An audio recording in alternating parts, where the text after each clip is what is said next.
Hello and welcome to the 2019 Battle of Hastings Finals. I'm Scotty Kramer. I'm joined alongside one of my longtime idols, legend in BMX, Mr. Chris Doyle. Chris, how you doing here at Battle of Hastings this year? Man, super excited to be here with you again, doing the live stream. This is going to be a lot of fun today. So we're going into the finals. There's been a lot of competitions that have happened on the course of this weekend so far that's leading to this moment. There's going to be 5 teams that are going to be battling it out in this one. Each team is going to have their own heat. They all get to ride with each other, feed off each other's energy, and they get to put down their best runs today. But we have a stacked group, and the energy all this weekend has just been insane. From the plaza edits, from the qualifying, from the best trick we saw yesterday. Like, it was absolutely insane, and this is going to show up and guarantee just epic riding.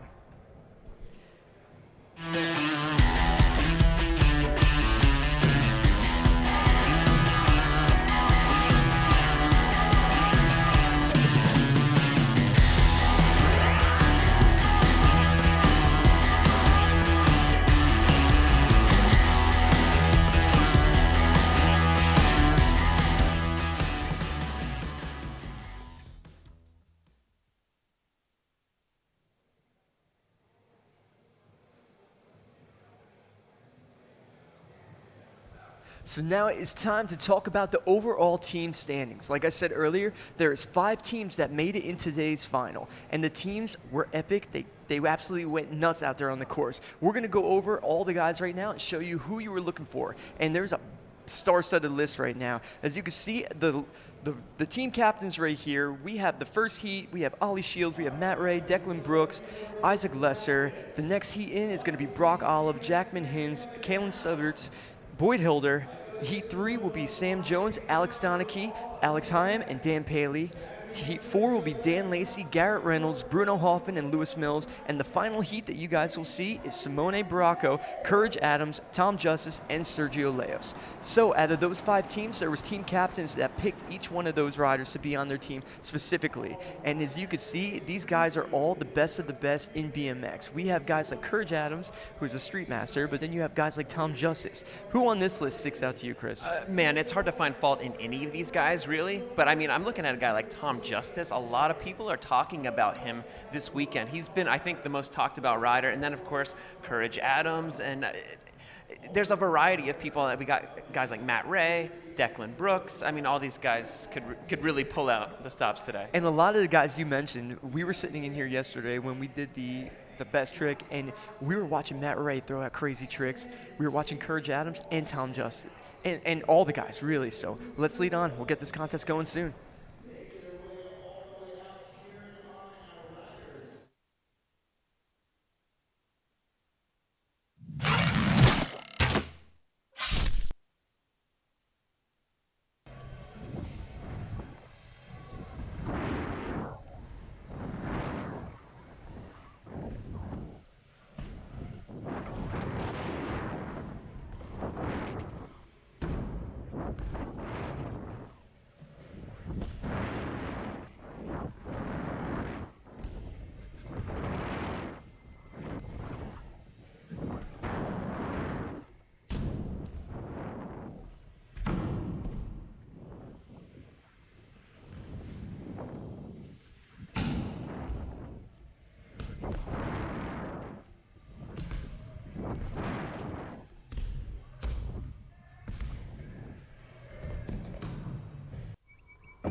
So let's talk about what to expect today. There is going to be some serious riding from these guys like we talked about earlier. Chris, what is the format? How this is going to work? Well, each heat has their own jam session. So each rider from each heat gets 3 visits to the course.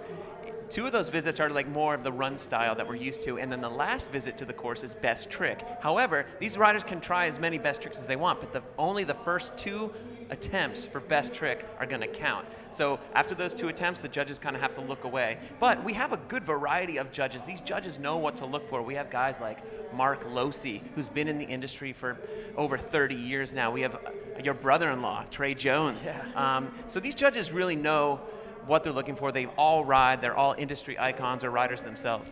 And a wide variety as well. You know, Absolutely. they have Axel Jurgens, they have street guys. It's amazing. They're picking the best judges because this is a full-on, competition where it's bowls and it's also the street as well. So you can see the judges up there, and Ruben Alcantara, the legend. He is a judge as well. I mean, if I was riding, I would be looking up at Ruben, being like, man, I gotta impress this guy. Good luck. Yeah, it's got to be crazy to have a judge here like Ruben that could arguably ride the bowl as good, if not better, than some of the competitors in the contest. So the guy's got to be thinking about that at the same time. There's no doubt about it. So as you can see, that live feed right there, everybody inside that building is on the edge of their seat. They are ready to get this started. We're going to be talking about the guys that are going to be riding today because there's so many big names on this list. If you look at this, it's like the who's who of BMX right here. You have guys that are from the streets, you guys have guys that are from the parks. So check out Heat 1 right here. We have Ollie Shields, we have Matt Ray, we have Declan Brooks, and we have Isaac Lesser. Isaac Lesser actually rode last year. He was a fill-in, and he did fantastic. So the fact that he was able to be in another heat and he's making it to the finals again, pretty amazing. And we got a guy like Matt Ray who really stood out in our best trick competition with the 720 double bar spin to fakie. Yeah, you heard me right. That's what he did for best trick. Absolutely incredible, super high and smooth, classic Matt Ray style. It was perfect as well. Like he landed, like there was no problem at all. Like it was a regular truck to fakie, but that's Matt Ray for you. So we're gonna be heading on to getting this thing started soon. So guys, stay tuned.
You can see Daryl now and Andy Zeiss right now getting the crowd even more excited than they possibly are. I don't know how that's going to happen because they know exactly what they're in store for right now. We are getting ready to drop heat number 1 and get things started.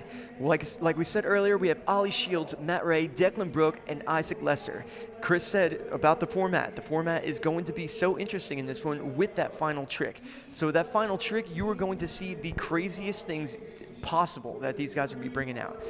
Oh yeah, absolutely. And it's never easy to be in that first heat because these guys are really setting the stage for the rest of today's contest. And one thing I want to mention here, this is an interesting little behind-the-scenes fact, is Ollie Shields, Declan Brooks, and Isaac Lesser all did all the stunts for the Mary Poppins movie that was filmed in London last year. So I was talking with Declan a little bit about that today. It was really interesting to get his take on the whole thing and how he was able to make a few bucks being a stuntman there for a little while. How cool is that? It looks like we're getting things started with the man himself, Ollie Shields, pumping around this bowl. And what's so cool about Ollie Shields, he was actually the guy that rode in the Park Plaza edits for his team. He did amazing, had so many technical lines with his pegs to nose manuals and whatnot. So look at him going around this bowl corner set up like no problem though, like he belongs here.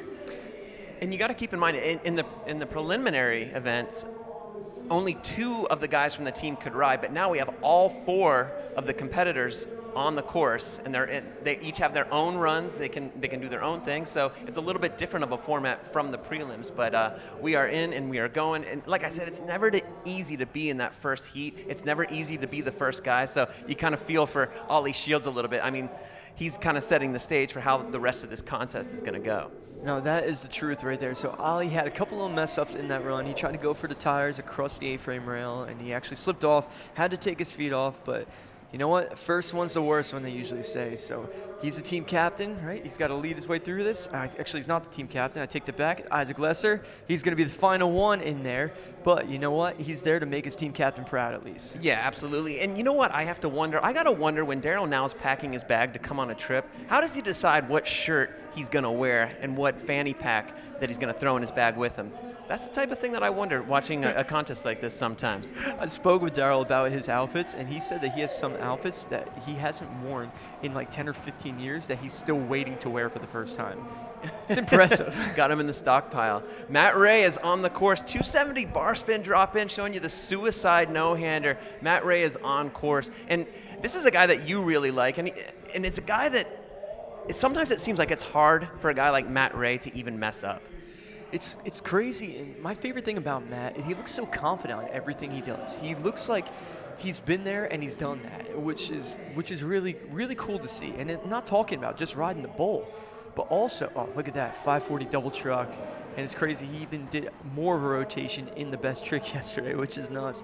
But like I was saying earlier, he rides everything. You know, look at that. Nollie to pegs to hard 180 onto the street section, but he's also doing 540 double bar spins in the bowl. Like, that's nuts. He's definitely a versatile rider, a guy that can ride a little bit of everything. And what I love about him is he's just, it's like you said, you talked about the confidence. When he throws those bars, there's no doubt that he's going to catch them. When he does a trick, like, it's like a 99.9% that he's going to pull it. And he knows it. You see the confidence in his riding. You see the confidence in his face. And even his body language. I mean, he has what it takes to have longevity in a sport like this and to stick around for a very long time. I totally agree. One other thing I want to talk about Matt Ray before the next rider drops. A couple months ago, he was in Florida with me, and he threw a 1080 over the box jump because we dared him. That really did happen. So here we go, Declan Brooks. He is from England. This guy is flying. He was killing it yesterday. So many fast lines. Look at that wall ride transfer from bowl to bowl, pumping around the corners. He's got such a great style, and his trick list is so deep. Look at that nice bar spin, the bar spin into that vert wall. Declan is a guy I've been seeing ride all weekend. Oh, coming off the back a little bit there. And I think he does better in the practice than he does in the contest. I think he gets a little bit nervous because it looks like he's riding a little bit slower than usual and maybe not taking as many chances. But in practice, other BMXers will understand when I'm saying this, he was winning practice every run. Well, so far he's doing all right, though. He's got great flow around the course, and he's using speed around the whole course, which is pretty cool to see. Going through that street section, wall riding across that Source BMX wall over that hump that was there. That was an awesome line. The judges like it when you can cover a lot of ground in a short amount of time, and you saw that speed and how he went from one end of the park to the other. That's what the judges really look for. All right, here goes Isaac Lesser. He came in as a wild card last year, and he put on a demo. Look at him using the pegs on the top of the wall, bringing the speed around. He's got a really unique to the course. I love that pullout he just did right there, Chris. Yeah, and wow, that's a second suicide no-hander over that gap that we've seen. It's good to see. Pretty crazy to talk about, isn't it? Yeah, the suicide no-hander's coming back. Isaac Lesser. I met this guy in Berlin, Germany, back in 2008, and they had gotten to the contest. He had no money. He blew his seat up, and he used sponges. He duct taped a bunch of sponges and used that as his seat, but he was there. He's riding the contest. He actually did really well, and he's always a guy truck driver. That was big. Into the deep bowl, alley-oop style. Jeez, that was huge right there. Well, it looks like he's got a solid seat on today, so I guess he can credit that truck driver right there. But that was a nice run from Isaac. I really like the alley-oop truck driver from that quarter pipe that he's standing on right now. I saw him doing the 360 in qualifying yesterday. He had a pretty dial, so it's good to see him up the ante and throw the bar spin in there as well. Well, and I got to mention, last year he did that alley-oop 3 into that bowl with the tail whip too. So it'll be interesting to see if he does that in the next run or for perhaps best trick. So we are back up to the top right now. We have Ollie Shields dropping in, and it's awesome to see Ollie riding both. As we were saying earlier, he did the Park Plaza edit, which he did amazing as well. And he's coming in here to the bowl, and he's riding it like a professional. So it's cool to see how versatile these guys are. Yeah, and it would be easy for Ollie just to kind of stay on that more street side and just kind of let the other guys handle the bowl section. But you got to give it to him for riding a little bit of everything and showing the versatility. Check it out, riding up and down that A-frame rail. Wow, that was heavy right there. That's the trick that he messed up on in run number 1. And he's so good at doing the tire rides. You know, in his Park Plaza edit, he had so many good ones as well. So cool to see him get that one. That's a huge trick. So we're going to be wrapping up this run. He's going to be sending in the next rider. And the way that this works, we're going to remind you guys once again, they have 2 runs that are 50-second max. The third run is final trick. So that means Ollie now has to start thinking, all right, final trick. I have to get a trick that I can land. It's going to be huge. It's going to put up a good score for my team. But I need to get a trick that I could potentially land in 2 tries to be able to get that points needed. Yeah, it's because like we said, only those first 2 attempts are going to count. So here comes Darryl calling the next one in. It's going to be Matt Ray. Matt Ray had an awesome first run, very consistent, so many big tricks. Starting off in the same way with that 270 bar spin, and then there's that suicide that a lot of these guys in this heat are doing. Bar spin to bar spin back 270. It's like he throws those bars so clean and he catches them so well. Yeah, we were talking about it yesterday. It's like nothing moves except for his wrist when he throws his bar spins. Like, look at that, 3 of them right there in a split second. And he's just so confident when he does it. It's nuts. See, he's going back to the 720 quarter. Ooh, 540 truck this time. I wonder if he was eyeing up something else or not. Yeah, perhaps. Maybe do the best trick that he did yesterday, the 720 with the double bar, put it in a run. How crazy would that be? It's crazy to see him do a 540 bar spin and be unhappy about it. Right. Because anyone else would be like celebrating, right? And especially at that height as well. That was not, holding back at all. He went probably a good 5 feet out of it. So moving on to the next rider. It's going to be Declan Brooks. He's bringing the speed. He's got the nerves out from run number 1. You always go into run number 2 way more confident. Your body feels better. You feel loose. You feel ready for this. So let's see if this works for him. And ladies and gentlemen watching at home, watch how much ground Declan Brooks will cover during his run. And he keeps the speed going the entire time. That is so important, and the judges, again, really like that. Great speed at all times with Declan. Pumping across the monster wall, getting that. Oh, there's that double bar spin transfer again. And that's an awkward wall to land in right there. It's a vert wall, but it's got like a ton of vert, and then it goes to a flat spot like that's in it. So that's not easy to be riding into right there, but he did it no problem. And he landed the backflip that he looped out in run number 1. Oh, I love the straight double truck driver. Up and over that. Guys are just using that like it's a box jump. But you have to keep in mind these guys are landing into a transition, and it's a very shallow transition as well. So, you're off by an inch on the top, you case it. You're inch off on the bottom, you land flat. So you really have to strive for perfection to land well on that. I really love the straight double truck driver. Kind of like an old school trick now, huh? It's old school, but I think it's becoming, back into play because guys are starting to raise their seats more. They're able to pinch the seat, throw them. I'll be honest, Chris Doyle inspired me to do it. I raised up my seat for a while. I was doing the double bar spin, so it's good to see it coming back. Yeah, Isaac Lesser back on course. He's bringing the speed right now. Let's see what he's got, Chris. Yes, up and on that Vans wall, dropping back in. What I like about Isaac is he's come out here the last 2 Battle of Hastings and just kind of like been on someone else's team. And then this year, they're like, well, he always comes and he shreds, so let's make him a team captain. And I know for a fact that Isaac was just so excited about it. I saw him at the hotel, and he's like, I'm just buzzing just to be a captain here. It means so much to him. And here he is in the finals. So awesome to see. And look at that. Oh, 360. That one got a little off balance right there, but he pulled in and landed smooth. But he did do a really cool peg stall on that wall where all the guys were hanging out right there. Glad nobody's fingers were on that thing. That would have been a little weird. Nice can-can foot jam right there to finish things off. All right, so we are going into the third hits on the course. This is going to be the final trick time. This is where things get interesting. Yeah, this is, you never know what these guys have up their sleeves. But, I mean, they have they have as many attempts as they want. I mean, really, this is a jam contest. This is a BMX contest where they can, if they want to pull it, they can take as many tries as they want. However, for the judges, only the first 2 attempts are going to count. But, say they don't pull it in those first 2 attempts, they can keep going and just do it for the crowd. Do it for us, do it for you at home watching on the live stream. So it's going to be really fun, really interesting to see. Ollie Shields looks to be our first guy up. And remember, they're not pigeonholed to like 1 or 2 obstacles. They can choose anywhere on the course for their best trick. It looks like Ollie's going to be in the street section though, so let's see if he's going to go for something pretty technical or maybe he's getting speed to go to the bowl. We'll find out. Oh, it looks like he's going for pegs on that vert wall right there. Wonder what he's got in mind. Well, yeah, I mean, I haven't seen him in practice get on that wall at all. I haven't really, seen him mess too much with that sort of thing. So maybe he's just going to wave that off and maybe think about something else. But it'll be interesting to see what he's got. Because it's all about the mental game when you're coming into a final trick opportunity like this. You're doing something that's big. You're doing something that is scary. But it's those moments in BMX that make the elite pros what they are. They're able to step up and they're able to conquer it. We've all been there. Chris, you've been there before. Yeah. I'm like thinking back to right now, like when you did that tail cover across. It was like the stairs with the big bank. That had to have been terrifying. Yeah. Oh, looks like he's going for a Smith up top. Oh, he's waving it off right there. So that's his 2 attempts.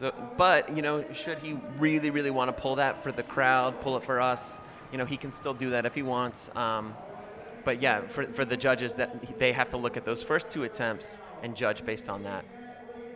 All right, well, we're going to find out shortly if Ollie wants to keep on going, if we're going to move on to Matt Ray and see what he's going to be bringing for his final trick. And like we talked about Matt earlier, we've been praising him nonstop, but we do not know where he's going to go. And I can see by that hand gesture right there, it looks like he's deciding. Yeah, he doesn't even know himself. He can ride the bowl, he can ride the street stuff. It looks like right there, I'm just going to go off of my instincts, it looks like we're going to get some kind of bar spin combo because he just kind of like act like he was spinning and throwing the bar spin right there. So, and that's kind of what he did yesterday. So I'd be really surprised if he tried to do that again, but it could be something different now. Yeah. It looks like he's just kind of looking at the course, seeing what he wants. Maybe do that same trick that he did yesterday, the 720 with the double bar. I don't know, but he's definitely, he definitely likes the bar spin tricks, doesn't he? If you're good at something, man, here it is. All right, the 540 double bar. So I'm curious now, because he did the trick yesterday, and that counted for his score. Like that's what got them to the finals, was Matt being involved in the best trick. First place got 12 points, last place got 1 point. So Matt was able to get enough points to get his team into the finals. So he's back on the same exact quarter, and he's warming up with the same trick that he did when he did the 720 double bar spin. So I'm really curious and interested to see what we're about to get right now. But he might be going for something different. And he did. He went for the 540 triple bar spin. Oh my God, wow. That's insane. 540 triple bar spin, like it was nothing. Like made it look so crisp and clean, catching the bars each time, just throw. Like unreal. Like he's really something special. I mean, he's coming hot off the heels of that silver medal at the X Games, getting second to Garrett Reynolds, which in and of itself is kind of like winning. And then you come to an event like this and you put on a show like you have all weekend. Like Matt's he's at the beginning of a big career, I think. I totally agree with you. Here comes Declan, bringing in some speed, pumping around the bowl. Looks like we're going to get something big, Chris. Well, I've been seeing him do this line, but I saw him feeling that out in practice a little bit. Just using that foot to scuff off some speed on that nose wheelie. That's a big Vader up there. I was never good at this trick, so every time I see somebody do this, it's like magic. Check him out. Nose wheelie. Oh, and he's got it. That's a big drop off the front wheel right there. Look at the team coming through right now. That was big. It was technical. It was dangerous. That was really cool. That's what the judges want to see for sure. But we had the captain now. The captain is going to be showing up. Let's see what he's going to be bringing. Maybe he's going to go for that alley-oop 360 whip that we were talking about.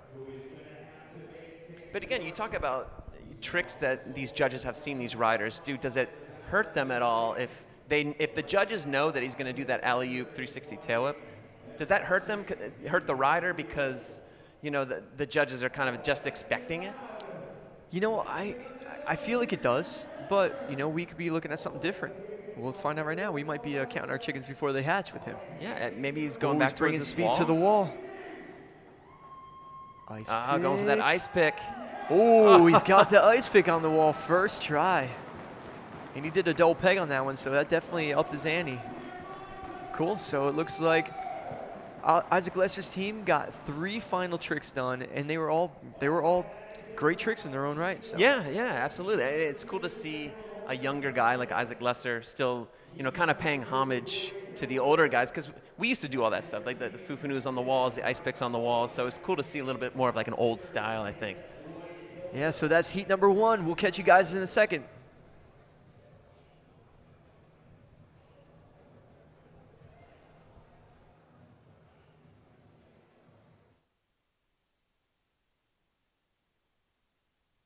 Looking good, bro.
Andy, we are a few minutes away from getting our party started.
And welcome back, guys. I hope you enjoyed that Plaza edit for Lewis Mills and Bruno Hoffman. As you can see, that was high enough level riding to get them into the finals by far. The tire ride to tail whip down the rail, that full cab 360 whip that he did over the A-frame was insane, Chris.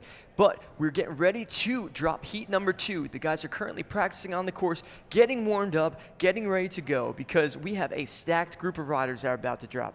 Who exactly is coming in, Chris? Well, we got Brock Olive. This is like Team Australia. We got Brock Olive, Jackman Hins, Kalen Stibbards, Boyd Hilder. Boyd Hilder coming hot off the heels of that Nora Cup that he won just last night for the Reader's Choice Award. I mean, How good is he feeling right now? Oh, unbelievable. I was so happy to see Boyd get that one because Boyd, in my opinion, is one of the best all-around riders in the world right now. He can ride absolutely everything, and, you know, people are recognizing that now. Everybody around the world is recognizing that, and he's a captain this year. Well-deserving because he absolutely killed it last year, and what we were seeing from his team was awesome in qualifying. I saw a trick that Kalen did that literally blew my mind. I was joking around last year, and I said, hey, imagine if somebody did a gap to double tie ride across that, and I come in, I swear to you, I was getting my hair cut, I come around the corner, and the first trick I see is him do that one, and it was the wildest thing ever. So we're going to see what happens because the heat is coming up right now. Well, yeah, and you see Daryl now out there hyping up the crowd, hyping up the heat number 2. Boyd Hilder's, as a team captain, he said, you know, he just wanted to bring his friends out. So this is a really tight crew. Brock Olive, Jackman Hins, Kalen Stibbers, these are all really good friends out here. So it's really cool. And you know how that is when you can bring your friends along for the ride. So here we go. We got Brock Olive in. Oh, look at that already. Are you kidding me? A double tie ride to backlash all the way around and landing perfectly in that bank. It's awesome to see Brock here. I've been a fan of his riding for a while. He's super technical. He's got such an original style as well. His approach to riding is one of his own. Yeah, and he's got one of the best toboggans in the business. And hopefully he shows us a few of those. Showing you that opposite whip right there. Coming in at about 7'5" and about 170 pounds. I mean, he's got a ton of leverage over that bike. Yeah, you know what? It's like, why ride basketball when you can do tricks like this? And for the record, I'm joking. He is not 7'5". You know what? You had me there for a second, though. Well, Well, honestly, how old? He's probably like, what, 6'4", though, at least, I'm right? 6'3", and I was looking up at him when we were talking. He's a big dude, for sure. But he had a good run to the course right there, especially because he was riding a lot of the street course. And when you ride that street course section, that's all about technical stuff. So there's a lot more room for error in that area than, you know, there would be in the bowl, technically. So next one to be dropping in is going to be Jackman Hins. Let's see what he brings to this course right now. Yeah, really cool to see some fresh faces out here. I mean, kudos to Boyd. Could have invited anybody that he wanted, and he just brings his boys over. So to see like some new faces out here, some guys that we're not as familiar with. Check out that double tire ride to tail up off. Did you see the way he was switching his pedals? Yeah. Wow. I've never seen anybody do that mid-double tire ride, switch their feet. So what I'm curious about, I want to know if that was an opposite tail whip or if it was regular. I mean, judging by the way he's riding, here we go, switching it again and going for the tail whip and going back. Huh. So very interesting. And the reason why me and Chris aren't too sure is because, like Chris was saying earlier, he's brought his friends out here. These are fresh new faces that we haven't got to see. Yeah, so we don't really know these guys' tendencies a lot. But it looks to me like he throws the bars with his right foot forward, and he does tails with his left foot forward. Yeah. So street riding in general is just so technical nowadays. It's hard to tell because everyone's switching their feet. They're doing things on both sides of the bike. And again, we don't really know Jackman that well, but hey, I think we're going to be hearing more and more of him in the future. This could be like, you know, his big coming out contest, like the contest where he starts to make his name. Well, he's made it into the finals already, so I think he's already done that. But moving on, this is the guy I was talking about that did the crazy gap to double tire ride. This is Kalen Stibbers. I met him yesterday for the first time, and I went right up to him. I told him how amazing it was that he did that gap to double tire ride, and I'm excited to see what he brings to this competition right now because what he did literally was the craziest thing I've ever seen. Look at that. Yeah. That was nollie to over pegs on that down rail. That's insane. A great way to start your run. Look at that, just man, super technical all the snaggle. way around. Another tall guy in the seat. I mean, these guys are all above 6 feet. Showing you the backflip awesome. over in the street section. Now, Scotty, none of these guys so far have gone into the bowl section. Is that going to hurt them in the judges' eyes? Not at all. Not at all. Here at the Battle of Hastings, they're bringing the best of the best when it comes to BMX. And as we're saying he's not going in the bowl, he shows up in there. So, but what we're continuing on, the judges want to see the best riders do what they do best. So they want them to just go on ahead and ride what they want and have fun and do their best tricks. But man, there was some serious technical stuff in there. At the end, he did a pegs to hard 360 off of that A-frame.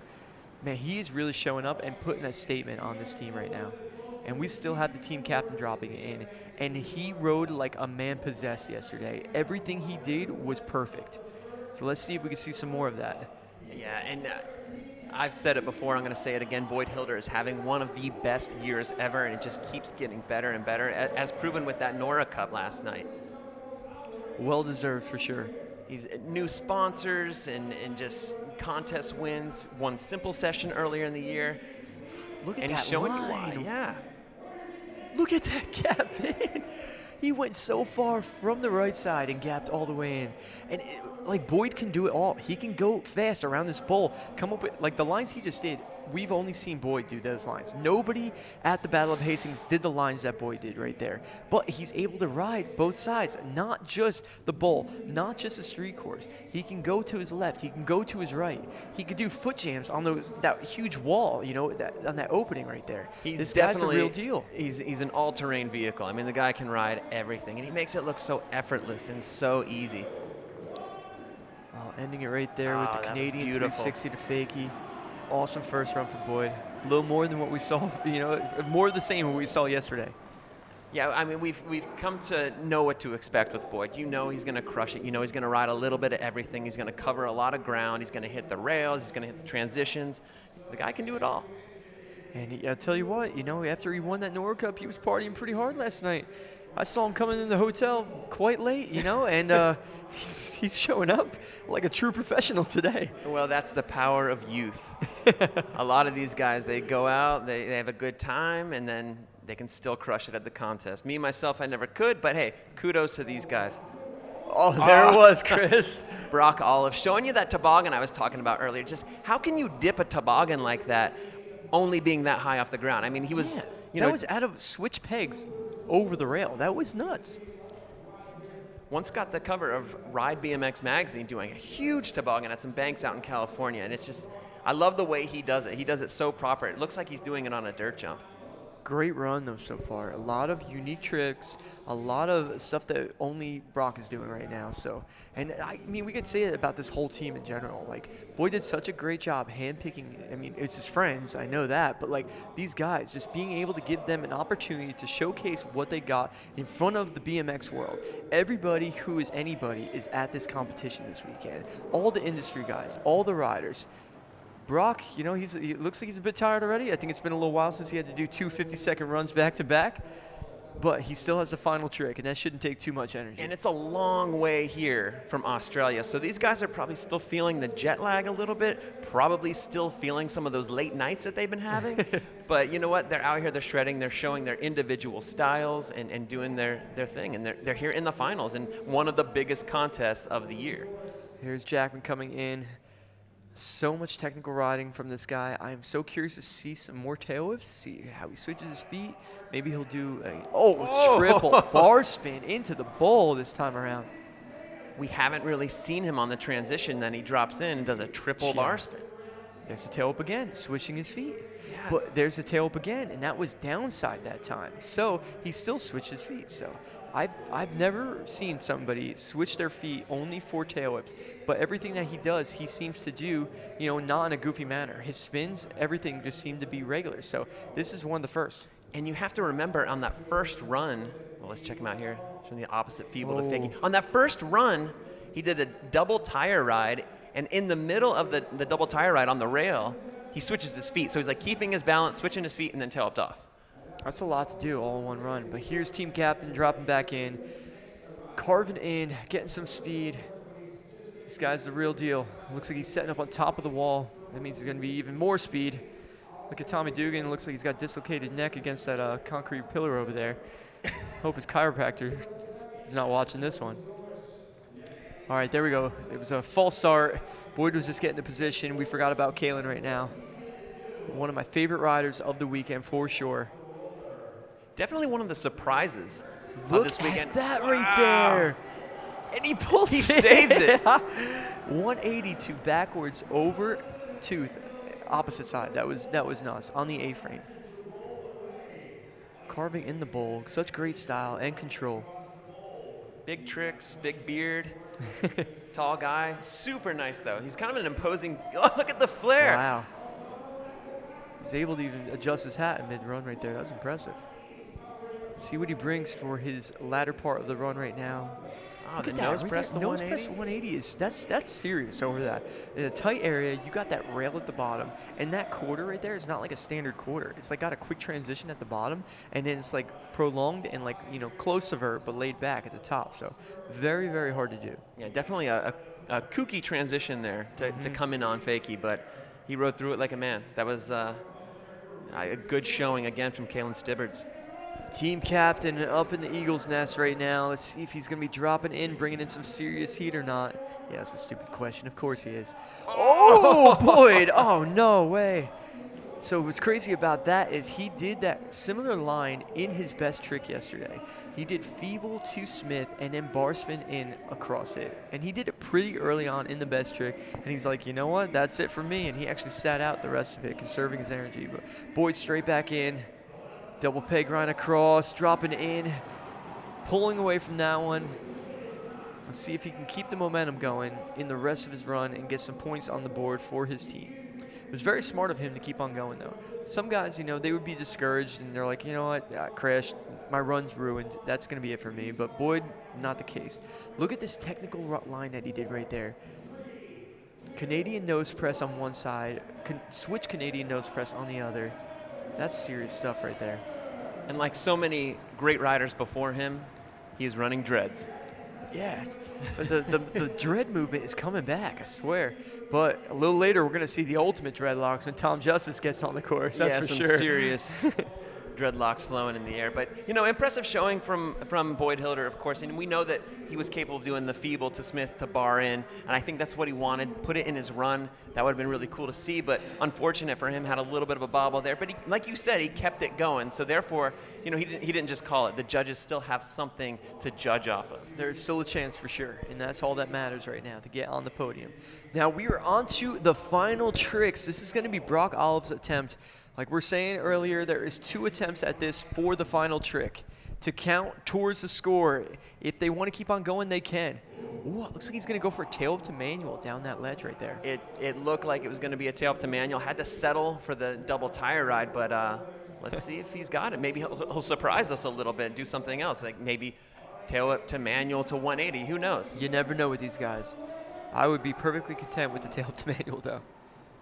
Tail up manual! Oh, barely getting that one. So this is a tough situation for the judges. It wasn't perfect. His front wheel made it off the ledge, but, it wasn't how he wanted to land it. So, it's like, he will get some recognition for it maybe. I don't know. I'm glad I'm not a judge in this situation. But we're moving on to Jackman Hins right now. See if he switches his feet some more, confuses us. We'll find out.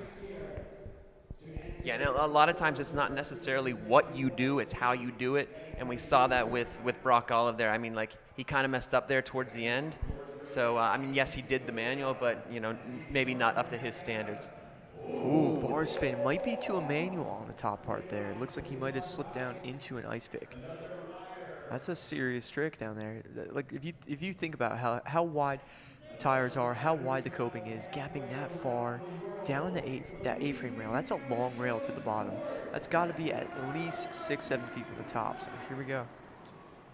Bar spin to manual, but it looks like he might have slid off at the end again. Let's see if he goes for it again. Like we were saying earlier, even though you only get 2 attempts that count towards the judges, you can go as long as you want, really. And the crowd is not going to say anything different. They want to see these guys land their best stuff. There's the bar spin, the manual. That was textbook as well. That was strictly for the crowd, strictly for the people watching at home. That was the bar spin to manual down the A-frame. That's what he wanted. But you know what? He didn't get it in those first 2 attempts. He did, however, land ice pick, maybe even dropped a feeble a little bit. So the judges still have something that they can judge off of. Oh, here we go. Kalen dropping in. The trick that he did in qualifying, if he did that one for this one, I would be the happiest guy ever in a live stream probably. But the trick he did yesterday, it's so hard to describe what he did because like it wasn't supposed to work and he somehow did it. And I'm curious to see what else he has in store because if that was good enough for yesterday, what's going to be good enough for the final? Oh, look at this. Pegs across. Into that transition across the wall. He's got a smile on his face. We don't know if that's exactly what he was going for or not. We're going to find out right now. All right, he's talking to team captain right now. Let's see what he says. That could be it. Yeah, he's out there. Yeah, I think it's good. And you know what? That's a respectable trick. We haven't seen anyone else do that, so I yeah. was just about to say that. That's Originality counts for a lot. probably 12th of Vertwall, having that much confidence to grind across that one, and then have enough control, speed, make sure your timing is right to land in that quarter pipe, going dead straight on. That's serious. Team captain on the course, Boyd Hilder. Downside grind around the bowl corner on the sub box. Man, who could we imagine doing that trick right there? Who else could step up and do that one? The only guy I'm thinking about is Josh Harrington, a guy that had like the downside double pegs completely dialed. And you know what? Like, he kind of reminds me a little bit of Boyd. Me too. Check him out. Of course, He pulls right? it. Yeah, of course he was going to get it in second try. Surprised he didn't get in the first, but that was an awesome trick right there.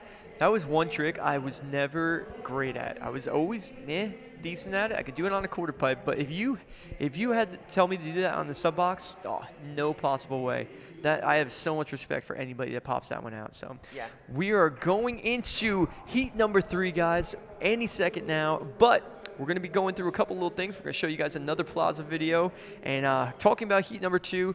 Amazing riding. So excited to see what happens in heat number 3, considering we have the 3 top qualifying heats ahead of us right now. We have Dan Paley's team, we have Lewis Mills' team, and we have Sergio Leo's team. And when we get to Sergio Leo's team, we have Tom Justice, and I was speaking with him, and he was telling me about his final trick, and it could be absolutely insane. So we're going to go into the Plaza videos right now, and we'll check back with you guys in a little bit.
And welcome back. We are joined with the most special of guests possible at a BMX event. We have the legendary Matt Hoffman here. So great to have you here at Battle of Hastings, Matt. Seriously, it was amazing to see you hanging out with everybody, going through the trails. Just an action-packed week, man. So we're going to have Chris ask you a couple questions about Battle of Hastings. Yeah, nice. So Matt, your presence here definitely uplifts everybody. It definitely brings a whole new positive vibe to this event where there's so much positivity as it is. But I mean, you've been here all weekend. We saw you at the trails the other day. We rode trails. I rode trails with Matt Hoffman. Yeah. That was a special moment in my life. But talk a little bit about this event and the overall vibe of it. Yeah, I mean, the overall vibe is just where it came from. You know, it's pretty rad to see all these new heroes. Or they're not new heroes, but a whole different slate of heroes out there, just like wrecking it and just progressing our sport. But the vibe and the feeling and the love and the passion is still, it's 110%, and it's just like, it's so inspiring. Yeah, I'm so stoked. And it's not like you need a plaque to tell anybody this, but you won the Legends Award last night at Nora Cup. Yeah. How did that feel? I mean, we were all there at the St. Mary's in the Castle, and you get up there on stage, everyone's going nuts. How special of a moment was that for you? So, I mean, it's like normally when you win an award like that, people tell you, and then you sit there stressed for about a week trying to figure out what you're going to say and stuff. And this one, I was just kind of like, oh, last award, I just didn't even consider it, and then and I heard something about first handrail, and I was like, wait, that first handrail, I think that's me, and then the next, I was like, oh my gosh. So yeah, and then just going up there and just seeing just all these amazing riders that are just like so, because to be in that audience, you had to earn it, It wasn't, you didn't just stumble in there. It was like you were there because you faced the odds and you got beat down and you got back up until you got to that level, And so I was just like, I just felt so honored that I was being honored by this community, and it just really, I don't know, it really touched me. Well, it would have been a crazy moment if anyone else had won it with you in that room. So thanks so much, not only for being here, but for all your contributions to our sport. Yeah, you too, and you too. Yeah, thank you guys. Thank you so much. Yeah. All right, so we're going to be going into heat number 3 right now. This is Dan Paley's team. We have Sam Jones, Alex Donachie, Alex Heim, and Dan Paley. So Dan Paley is the captain. Their Plaza video was unreal. What these guys did blew everybody's minds. They showed the videos for the first time at Nora Cup last night, and the cheers when those Plaza videos were happening was just unbelievable to see. So we're going to get this started. Chris, how excited are you to see this heat right here? Who's sticking out to you? Alex Heim is one of my favorite bike riders right now. He is so technical. Watch some of the front wheel stuff that he can do on his bike. The double tail whip nose pick, no front brakes. And he does it so clean and consistent. You hear me say this a lot, but he's another guy where it's like hard for him to mess up. He's just clean, he's concise, he can blast big airs, and he's technical. He's like the full package. But on the course right now, we have Mr. Sam Jones. Oh, going for the double tire ride, has to settle for the feeble. So Sam Jones absolutely destroyed everybody in that best trick last year when he did that crazy alley-oop 360 to grind over the rail, and he got his team into the final barely at the end right there. So check him out, doing what he does best over here on the street course, and you'll see on the list, there's a lot of street guys that are in this heat right here. With the exception of Alex Heim. Not saying that he can't mess around in the streets, he's great at it, but whoa, look at this line right here. Wow, some flatland elements thrown in to that street course over there. Really cool. How are you going to pull a trick like that first try? So that trick so right easy. there, I'm good at hang fives, but I always dreamed of doing that whiplash. So when I see people do it as easy as Sam does it, that breaks my heart a little bit on the inside. But it's awesome to watch, though.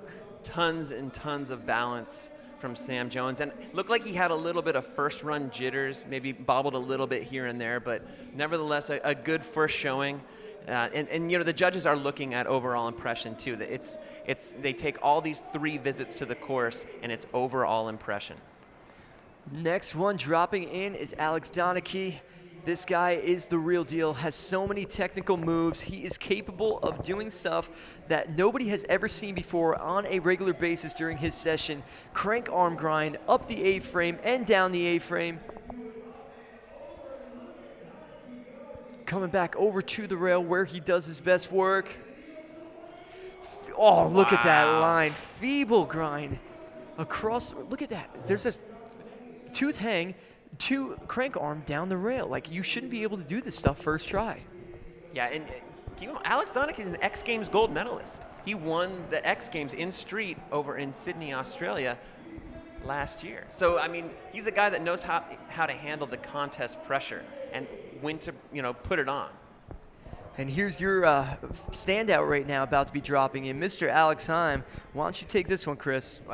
Man, I loved watching Alex do his thing in practice, so I can only imagine what he has for the contest today. I watched him do a double tail whip nose pick, no front brakes. Again, it was just keep your eye on him, because I mean, he's gonna get me tongue-tied and twisted here. Can't say enough good things about this guy. Showing that 270 with the tabletop.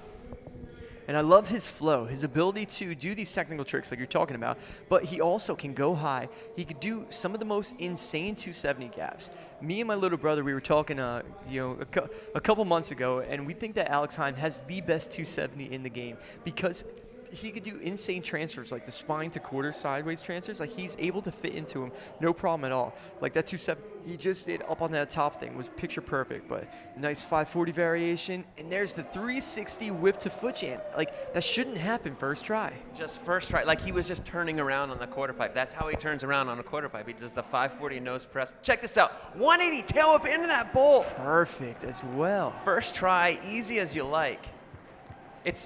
And I'm not gonna, I don't know what he's gonna do for his next run, but he can 540 huge box jumps very easily. Well, easily for him. Yeah, for him at least. But so it'll be interesting to see, maybe in that second run, maybe step up the 540 or something. And here we go, team captain dropping in, Dan Paley. Dan's been putting on a demo this whole weekend, showing up and just really commanding. Doing exactly what he's. Oh, look at that. Crooked grind to 180, backwards crooked grind to 180 out. Another crooked grind to 180 hop over. Paley's a guy, like, if he could hold it together, he could really upset that leaderboard. Look at this technical.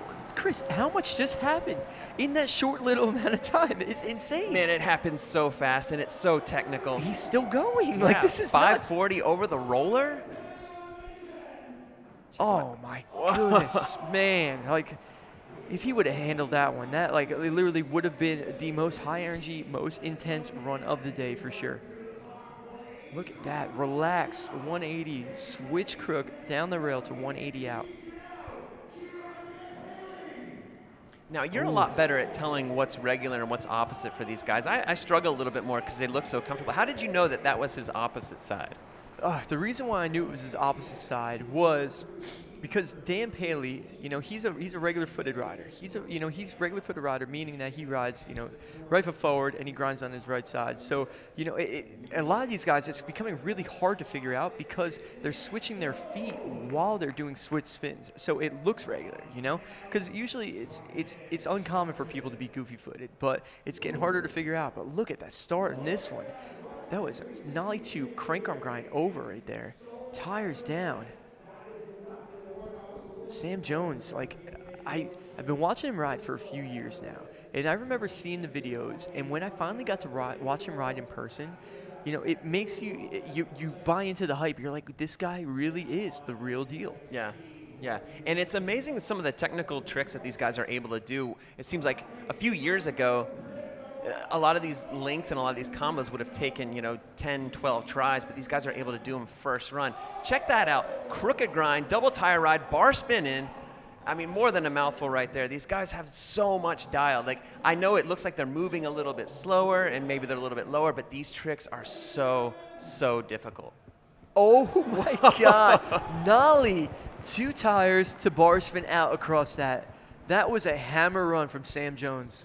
And again, to be able to do that many technical tricks in a row, bang, bang, bang, and do them all consistently like that, I mean, that's That's really impressive. That's something I could never do for sure. It would take me a couple years to just film think of that if somebody's like, hey, Chris, all right, you got to get this line right here. Take your time. Go work on these tricks right now. Dude, it would take anybody forever, but these guys are masters at it. I'd say, sorry, I can do a turn down. I gotcha. All right, here goes Alex Donachie back on the course. Like Chris said earlier, this guy is an X Games gold medalist. He was so proud of that one. Oh, have to step off the crank arm grind up and over that A-frame rail. That's a really, really long crank arm as well. Look at that. Ice pick to over tooth. That's nuts. Jeez. And like right there, as we're trying to commentate of what just happened, that's hard to keep up with what we just saw right there. There was so much action on that flat rail. The level of riding of modern day street is at a level I never expected it to be at. Oh, I love that. Crank arm grind up, trying to go double peg, and he's going to do something out of that as well. Always is. Okay, so we're moving on to the next rider, Alex Hyam. This guy is something else. He has some of the biggest tricks out there, the biggest transfers. He is not scared to send it, that is for sure. Yeah, we saw that 180 tail whip from bowl to bowl, pulled it first try. He just makes everything look so easy. He makes it look like, oh, that's not that hard, but trust me, what he's doing is very, very difficult. And Alex Hyam started at such a young age, too. I remember seeing him, he was riding that small bike. Look at that tail whip in that pocket. That shouldn't be done at 7 foot. No possible way. But Alex Hyam, he started at such a young age, and everybody was watching him ride, and they were just in shock at how good he was. And you see kids that are good, but it's like, are they going to stay with it? Are they going to continue? And Alex was like one of the first guys that we saw start out at such a young age and actually show up and continue and keep on progressing and pushing himself. Well, I knew a young kid who had a lot of hype as well that we didn't know how he was going to pan out, but he turned out to be Scotty Kramer. Look at that downside tail up to Smith, 180 in. Again, showing you the technical aspect of his riding. And he's had a few bobbles in this run, but yeah, he's definitely had a few bobbles on this one, but I will give him credit. He's definitely, he's looking forward and pushing it aside, and he's definitely got a lot of tricks under his belt, though. It would be easy for people to get discouraged after the first bobbles and to just move on from that one. But Alex, he's a veteran at this point. It's crazy to say that, but Alex is a veteran. He knows what he needs to do. He had to step off the tail whip into a tail whip toe jam on the sub box, a trick that we've seen him do countless times. And a skinny sub box to boot. It's nuts. So Dan Paley dropping in, team captain, coming off an insane first run. Let's see if we can do more of the same. Wow. Oh, so close, Chris. Check that out. 360 to crooked grind.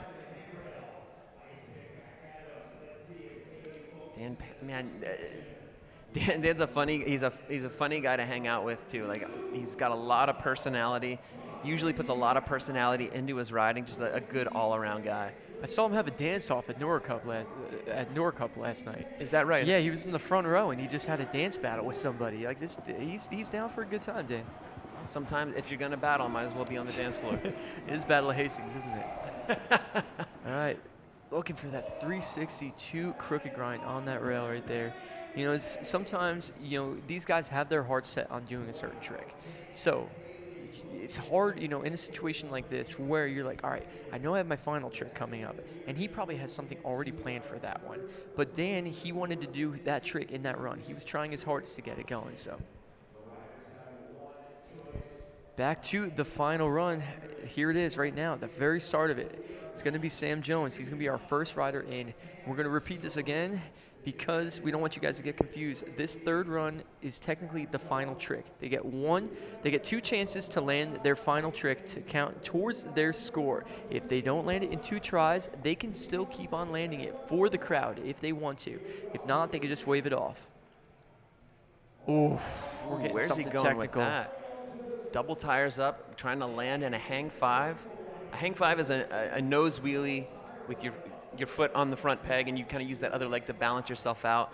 I don't want to say that's easier or harder than an actual nose wheelie, something we see like I'm going to go out and do. say it's very, very much easier than actual nose wheelie. Okay. Because both of us, we could do hang 5s.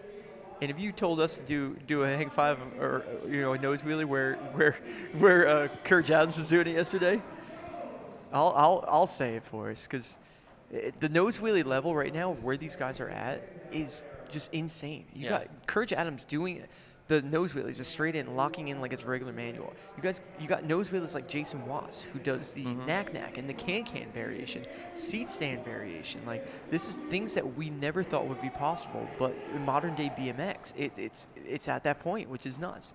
So it looks like he's going to be waving off this one. He tried a bonus try on that one to try to get that line. But sometimes, you just want to go with the vibe of the competition. And if you really want it, you can keep on going. But, sometimes it's like, all right, I'm not going to sit here and make, my teammate wait, and maybe get cold or something. I've already lost the chance to get a score for this one. Let's get the next rider in. I mean, this is a team event, so you work as a team, like he wasn't feeling it, steps off the course, says his goodbyes to everybody, and it's respectable. Just to be in this final, to be at this contest in general, it's just so amazing. So, all good on Sam Jones, but Alex Donachie, crooked up, over crooked, yeah. He's nice. Really liking that A-frame, isn't he? He loves that A-frame rail. And I heard that the Plaza rail, the double kinger that was in there, the one that he absolutely destroyed, he actually rides a very similar rail to that, so all the time. So no surprise he showed up like he did. Crooked to 180, lands that one. That is going to count towards his score to hopefully get on the podium. And you can see everybody over here celebrating together, all his teammates. These guys are having the best time. Even Garrett Reynolds going up there. He's on a different team. These guys are all friends. They're rooting for each other. And I always talk about BMX. And BMX is different than other sports. It's because you have to beat yourself before you beat anybody else. So these guys are all rooting for each other because they know just how much hard work and dedication goes into this. It's similar to what Matt Hoffman was just saying. I mean, he was saying how, we all kind of go through the same experience to get to where we're at and to be acknowledged what it meant to him, of course. So, I know exactly what you're saying. So here's your guy, Chris. Alex Heim dropping in, going towards that big box. And there's that 540. I was really hoping that we would see it, and we have seen it. Huge 540. And you know what? That was only his first attempt. Should he want to do something else in there? Why not? But you know what? I think he's just psyched. Land it first try.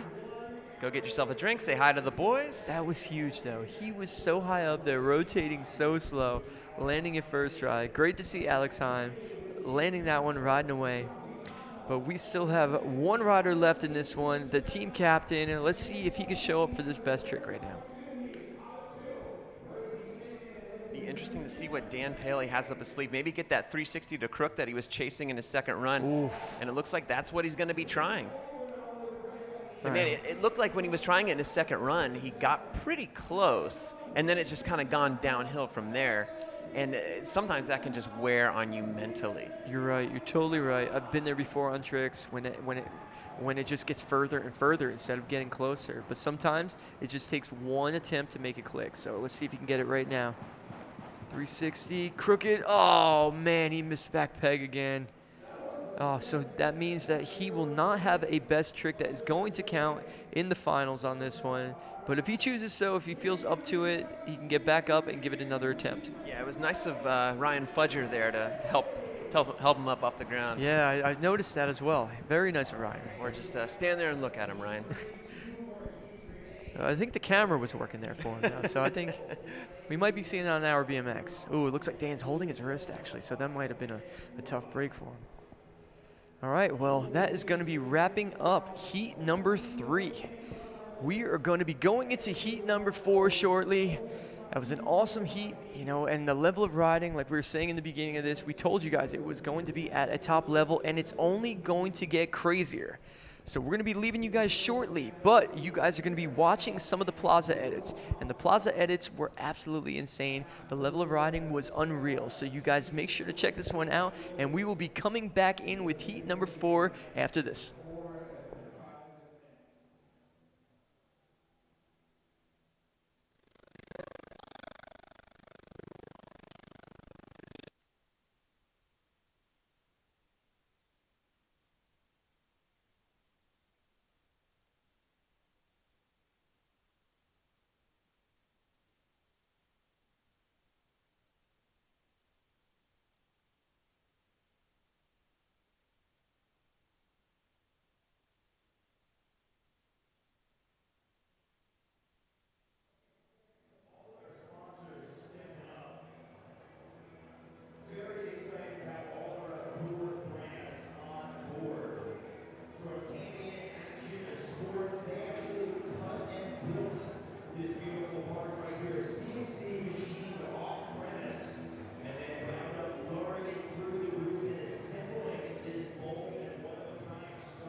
And reality will cause your fantasy to die.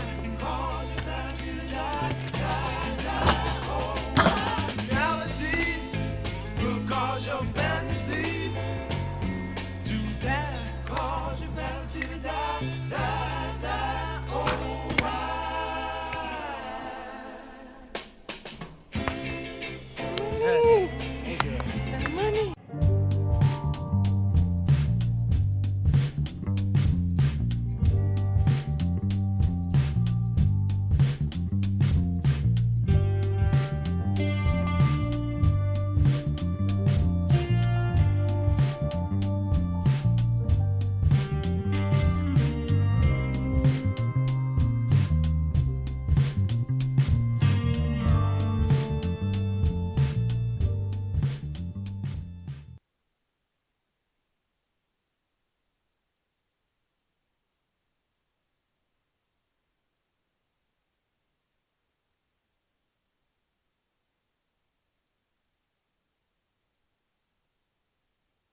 And welcome back. We have yet another special guest. We are alongside Heat number 2 team captain, Boyd Hilder.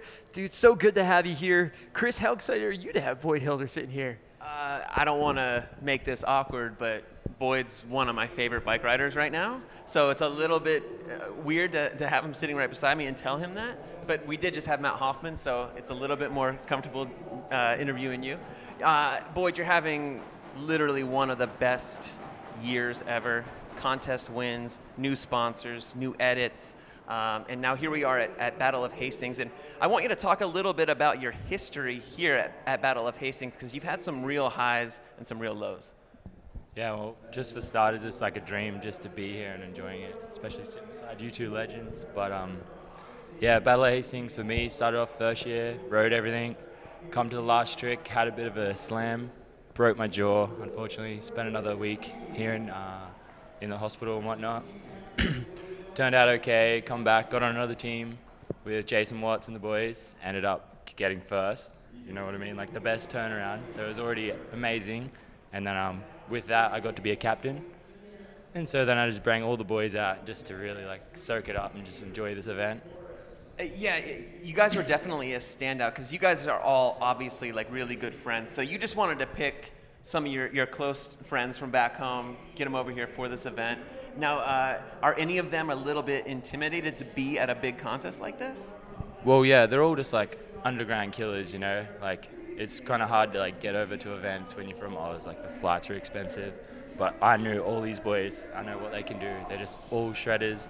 And yeah, like a couple of them don't really ride contests ever. Like Karen, he doesn't ride contests, he's just a rail shredder. But, you know, put him in the spot and he gave it gold, you know. Well, it really it speaks to the overall vibe of the Battle of Hastings contest. It's just all about what you mentioned. I mean, because that's really what riding is. It's about, you know, riding with your friends. You can have, you know, the worst type of session. You could be riding like a parking lot or something. As long as you have your good friends there, it's a good time. But I'm going to shift gears a little bit, because last night you won the Nora Cup for Reader's Choice. Just stoked on that. Stoked on that. I mean, that was great, because I've been, you know, echoing myself all year long, talking about the year that you've been having, and then boom, you get Nora Cup. Like, what a special feeling. And then to get that Nora Cup in front of all your friends.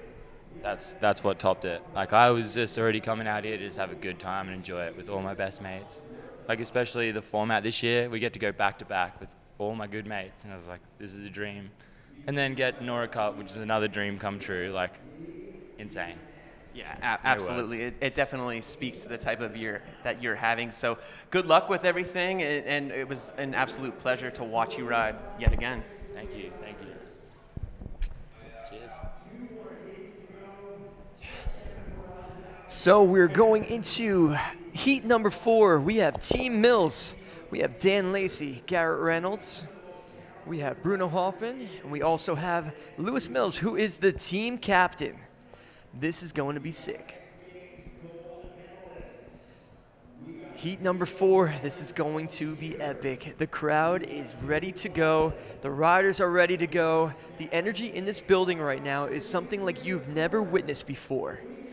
So we're going to get this one started shortly as soon as they start calling the riders down on it in. And the first rider that is going to be dropping in is going to be Dan Lacey, who is the ultimate local here, Chris Doyle. Heavy hitters all around. I've been watching Dan Lacey in practice, and he has this bowl more wired than just about anybody, I would say. I mean, for being a guy that's primarily known for riding street, he can ride this bowl so well. He knows every nook and cranny. He literally lives a stone's throw away from this bowl. So, oh man, this is going to be exciting. And we see Mr. Garrett Reynolds also legendary. Legendary Garrett Reynolds, man. Like it's amazing to see what Garrett has completed in his career. You know, he has absolutely done it all. So to see him come here at Battle of Hastings once again, throw down, like, what's he going to do this year? We do not know. But it's going to be something that is going to melt everybody's minds. Okay, so just watch the speed and watch the lines that Lacey has around this place. Lots of air. Going fast. Watch this gap up. Oh, my God. His back wheel was so high up on that one. I've seen other guys do that, and it is not it's nowhere near close to how well Dan Lacey does it. Dan is such an awesome rider, such a great person, great ambassador for what BMX is. You know, you make it what you want it to be. And Dan Lacey goes by his own, are you kidding me right there? Dude, are you serious? A nose 5 on that vert wall? Yes. Like I said, oh my, what a run. He knows every nook and cranny of this bowl. Super. I love the double peg grind. Then he goes up that transition, 270s right in. Super Everything cool about that run was picture perfect, and it was signature Dan Lacey. Nobody was doing what Dan did right there. Absolutely. And you know what else I like about Dan is you never have to wonder what Lacey's thinking, because he'll tell you exactly what he thinks of you, what he thinks of the event, what he thinks about everything. Like, he's definitely a guy that wears his heart on his sleeve, and it's kind of refreshing. It is. I love Dan Lacey. I'm such a huge fan of his riding, such a huge fan of who he is as a person. And dropping in is Garrett Reynolds right now. Look at that double. Ooh. Oh, very, you know, it's uncharacteristic for us to see Garrett Reynolds fall. I know it's weird saying that, but like, yes, Garrett, he's usually so picture perfect on everything that he does. But what he's doing right here, you know, this is serious stuff. Double truck to manual across that hip right there. Garrett is known to be a street rider, but Garrett grew up riding my parents' skate park called the Incline Club, you know, and he used to ride the ramps at such a high level. So it's great to see him starting things off in that bowl once again. But looks like Garrett's going to be waving that runoff, you know. That was looks like he has got a little bit of a limp, you know. He might be just trying to rest himself till run number 2. Yeah, a couple step-offs, stuff that we're not used to seeing from Garrett Reynolds. I mean, does he, maybe he's got like a bruised heel. We see him take a shoe off there. Yeah, you never know what these guys are going through behind the scenes, because a lot of what a guy like Garrett and Bruno and Dan Lacey, these guys are always filming. So they always have film projects going on. So, I mean, they're like sending themselves all year long. And here he comes, Bruno Hoffman, representing Germany. You know, he's been around for so many years. I actually rode my first simple session in his heat when he rode his first. I believe it was his first pro contest, and like, he was so young, and ever since then, what he's turned into is pretty remarkable. He's really made a name for himself as such a technical, you know, top name street rider. Rides for the biggest companies, and he's the real deal. He really is. He can use both sides of his bike on the pegs, left side, right side, and he does it with ease. Ooh, look at that nollie to overgrind on the A-frame rail. But, you know, he specializes in street at this point. You know, he can ride everything, but he specializes in street. So you'll see majority of his riding in this end of the course today. Yeah, and it's like you were saying, he came in so young that it seems like now he's been around for so long, but he's still relatively young. We just saw that nose to crooked grind right there. So next rider in is going to be Mr. Lewis Mills, who is the team captain, representing Australia, had an insanely big year as well. He had silver medal at the X Games in Australia on home turf in front of his family. And then ever since then, he's got sponsored by Monster. He got sponsored by Vans. Like things have been going great for Lewis Mills. He's not only extremely talented BMX rider, he's a very talented painter. The stuff that he does is amazing. Like it's hard to even comprehend. So this is he's been an interesting add to BMX. Oh, look at this line. Oh! How did that work right there? Wow, what a start. That's how a team captain comes out swinging. Look at that crank. What? Are you kidding me, Chris? Crank to manual to 180. Man, he's so casual with all of his tricks that it's like, man, it almost doesn't look like he's trying. Look at that. Oh. Oh, my goodness. What a first run for Lewis Mills, though. The things that he got done in that first part of that run, insane. Seriously, everybody is up on their feet for him right now. That was wild. Yeah, that was some really cool riding right there.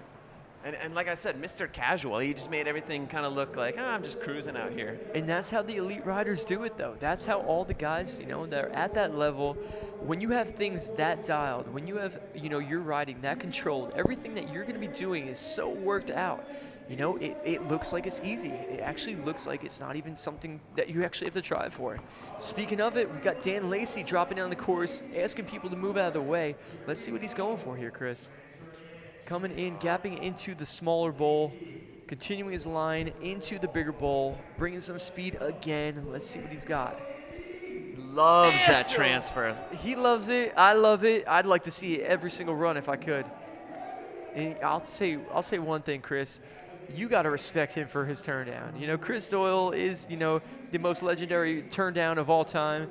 You got to respect his turn down, though. I love it. Yeah, it's way better than mine. And look at that. 180 bar spin to disaster, 180 back in. And you know what? This is his home park. So you got to imagine he's probably got some things that he's been eyeing up for a very long time that he would like to get done here in front of all these people, this whole crowd, all of his friends. But man, super fun always to watch Dan Lacey. If you guys can hear ride. this crowd right now, they are going nuts for Dan Lacey. They are up on their feet. Dan's loving it. You know what? He rightfully should. He deserves it, man. They love this guy. He represents Hastings. He represents everybody here at the source, and he's putting on a show once again. Look at that throwback. Garrett Reynolds starting things off with that double truck drop into that bank. He's been doing that since like 2006 or something like that. Like, that's crazy to think. Yeah, casual as you like. Still nobody's doing it. So run number 2 is looking a lot better for Garrett Reynolds. Oh, it looked like he was going for like a tail. I guess he did tail up over, but he was going a little bit slow on that one. I didn't know if he was going to get caught up on that rail. What I like about that is bar spin, manual to bar spin on the round rail.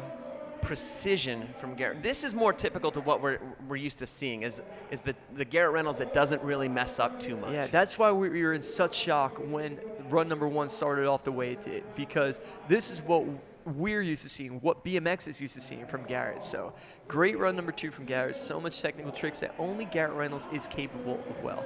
But we still got 2 more riders left for run number 2. We got Bruno Hoffman coming up. Bruno had a good first run. There's a couple things that he wants to clean up, that's for sure. And let's hope that he really puts on a good show for us all right now, because we will be honored to see him do what he does. Going for that opposite ice pick grind again, trying to pull hard into the wedge. There's that hard way 180 down the wedge. What I love about Bruno's riding, when he pops off of things, when he pops in and out of things, he's got such an aggressive pull to it. Him and Ty Morrow ride very similar in that sense.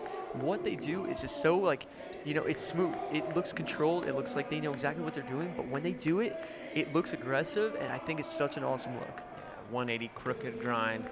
Just Bruno just casually out there, just cruising, finding his line, figuring out the tricks that he wants to do. There's that nose to crooked grind again. Maybe he wants a little something more out of it. You can see by his body language that, maybe he wanted a little bit more. All right, he's waving off run number 2. There was some really good things in run number 2, that's for sure. There's a lot of technical stuff. There's a couple things I know he wasn't happy with. You could tell, just body language-wise. But here we go, team captain Lewis Mills from the complete other side of the world, dropping in right now. Had an insane run number 1. Let's hope that momentum carries, Chris. Yeah, watch the subtleties here. Look at the links. Jeez, Wow. he did that in run number 1, and my mind was blown. And the fact that he did that in run number 2 again, and even cleaned it up, like how is that possible? Yeah, it's just really cool to see how each rider uses the course with their individuality and like does their individual tricks. I love how he started that run off with a bar spin to 180 fakie on the quarter pipe, and then he just kept it going from there. Yeah, and what's cool about modern day street riding, the manual link is becoming so common. You know, like I remember, you know, about a couple of years ago, I started doing a lot of stuff, you know, like manual link wise, you know, in park stuff. And then I started seeing a lot of street riders doing it too. And I was so psyched to see it because that's the progression of our sport. That's what's going to take things and push it to a new level. And Courage Adams, who we will be seeing in the next heat, is the epitome of the links between manuals and when it comes to street. But, Oh yeah, absolutely. But that's it for run number 2 for heat number 4. We are moving on to the final tricks right now. So the final tricks, we're going to remind you guys, there is only 2 attempts that will count towards their score. If they try it again afterwards, that is strictly for the crowd. That is strictly for everybody watching this live stream right now. So let's hope that these guys land everything in the first 2 attempts. They get exactly what they want done. We're going to start things off with the local boy, Dan Lacey. And it's like I said before, I mean, he might have a few things up his sleeve that he's just been dying to get done that, you know, he rides here almost every other day. So therefore, like, he might see, you know, something like, man, maybe if I had, you know, all of BMX here behind me, I might be able to get this done. So it'll be interesting to see what Dan Lacey comes up with. Yeah, so Dan just dropped his first attempt. He's going for a 360 over the rail. It looks like he's gonna do something with the rail, you know, like maybe use his pegs. You never know with Dan, he's capable of so much. Here comes the 360, over to the wall ride. Wow. Oh, and he came in right on the edge of that wedge there, right on his side. So you know that hurt. But, you know, Dan Lacey is one tough customer. It's going to take more than that to keep him down. But, man, what a slam. Wow, that was serious. And, you know, after the first attempt, I saw him go pretty far away from the rail. So I was curious if he was going to use the rail, but I didn't even think to factor in that wall ride right there. And like that's a tight area. He was so close to the bottom ledge. He was so close to the rail when he took off. Like that's going to be a really tough pull right there. But if anybody's going to be doing it, Dan Lacey is the guy. Yeah, and you think he's going to keep going? I mean, because this is his home park. You think he's going to keep it going? Because that was 2 attempts. You think he's going to, you know, give it some more? So looking at it right now, looks like Andy Zeiss is talking to Dan Lacey. Dan is still on his bike, you know, which is a good sign. So if he's going to be trying it, I think it's going to happen right now. You got 600 people right now ready to cheer you on. So here we go. Whoa, almost doing a 360 to Fudger instead. And Lacey is not happy with Ryan Fudger right now, understandably so.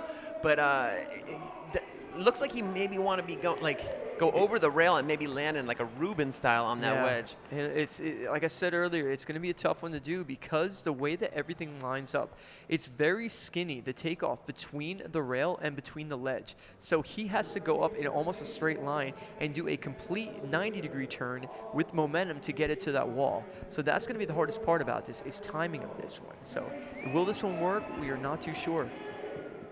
Whoa, yeah, see, even if you could see, like, he was close to the wall that time, but his back wheel was the only thing that was close to it. So trying that one, you know, sometimes you got to weigh out your options and see, you know, you might be like, all right, yeah, I want to get this trick, but sometimes it's just not meant to work.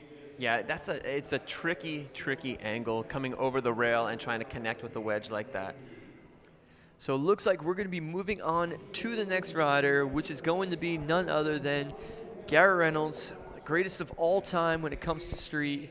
This guy has pushed street to limits that nobody even thought possible over the years, and he keeps on showing up and proving again why he is the real deal. So let's see what he's got. bar spin to nose on the ledge. Bar spin so to this is nose interesting wheel, yeah. because I've seen him do this last year in the Battle of Hastings. He was trying this one in best trick for a while.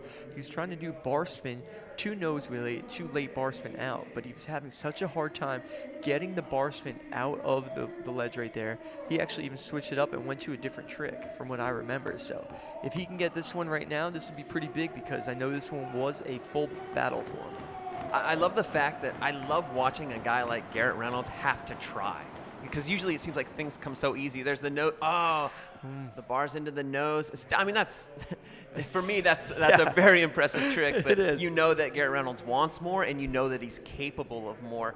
So, and I'm gonna say it again. Like I like that he actually has to try. That he has to give it some effort here. Bars in. Oh, and he got the man. balance. It looked like he did could for have a popped second out. there. But the thing is with this, you're doing it onto a down ledge. So not only are you doing a bar spin into this nose manual, but once you're in this nose manual, you have to be in such an aggressive nose manual that when you have to flatten back out, things aren't adding up. Things are, your momentum is still leaning forward so much. So I think that's the hard part about it. But we're moving on to the third rider from this group, which is none other than Bruno Hoffman. He's already on to his second attempt. It looks like he's going for a nollie to nose, possibly 180. Could be a straight nose. I'd be perfectly content if he did that, but it's Bruno Hoffman. It could be a 180. There's the nose down. You see with the body language, you Yeah. see the way that he's turning that perhaps he wants to go 180. But that's so hard when that wedge is just throwing you straight to the ground. So you got to be so quick and concise. Oof. It looks like he's figuring it out. I mean, he's already taken his 2 attempts, but it seems like he's learning something with each attempt. Yeah, when you're this close to it and it's happening so quick, you're just going to keep on going because why not? Like, this isn't eating up too much time on the clock at all. And everybody in here, the riders to all the spectators, they want to see Bruno land this one. Oof, close one right there. He's just got to get in that right angle to pull it. So it looks like he's going to wave this one off. Maybe, it's something that would take a couple minutes, but, he just wants to give his team captain, a chance to get in there while he's hot. Speaking of, here comes Lewis Mills. Let's see what he's going to be setting up for, Chris. Well, this whole heat has been primarily in that street section. Ledges, wedges, rails. I mean, these guys, these are some of the best street riders currently right now. That's the truth. So it looks like Lewis Mills is going to eye up an up rail to hard 180 gap, possibly to the ledge. Ooh, never mind. Never mind. I was completely wrong about that one. Wow. Up rail, hard 180 whip on that A-frame, pulling it clean, and that is going to count towards the score. Wow, he pulled that in 2 attempts. Pulling hard way away from the rail, 180 tail whip. And he popped it nice. Looked like he bobbled the pedals a little bit, but the feet didn't hit the ground. He pulled the roll back. That's going to be a good score for that final visit, which is like the hard trick of those 3 visits. So really impressive from Lewis Mills. Always fun to watch him ride. Great showing from the whole heat. That was so much fun to watch. And you said it earlier, that was a lot different than the rest of the heats out there because they didn't primarily use just the bowl. So we're going to be moving on to heat number 5, the final heat. But you guys are going to watch some park edits right now, and you guys will be joining us shortly for the final one.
And welcome back. We have once again another special guest. This time around, we have my fellow Monster and Vans teammate, Kevin Peraza. Kevin, how is your weekend going so far here at Battle of Hastings?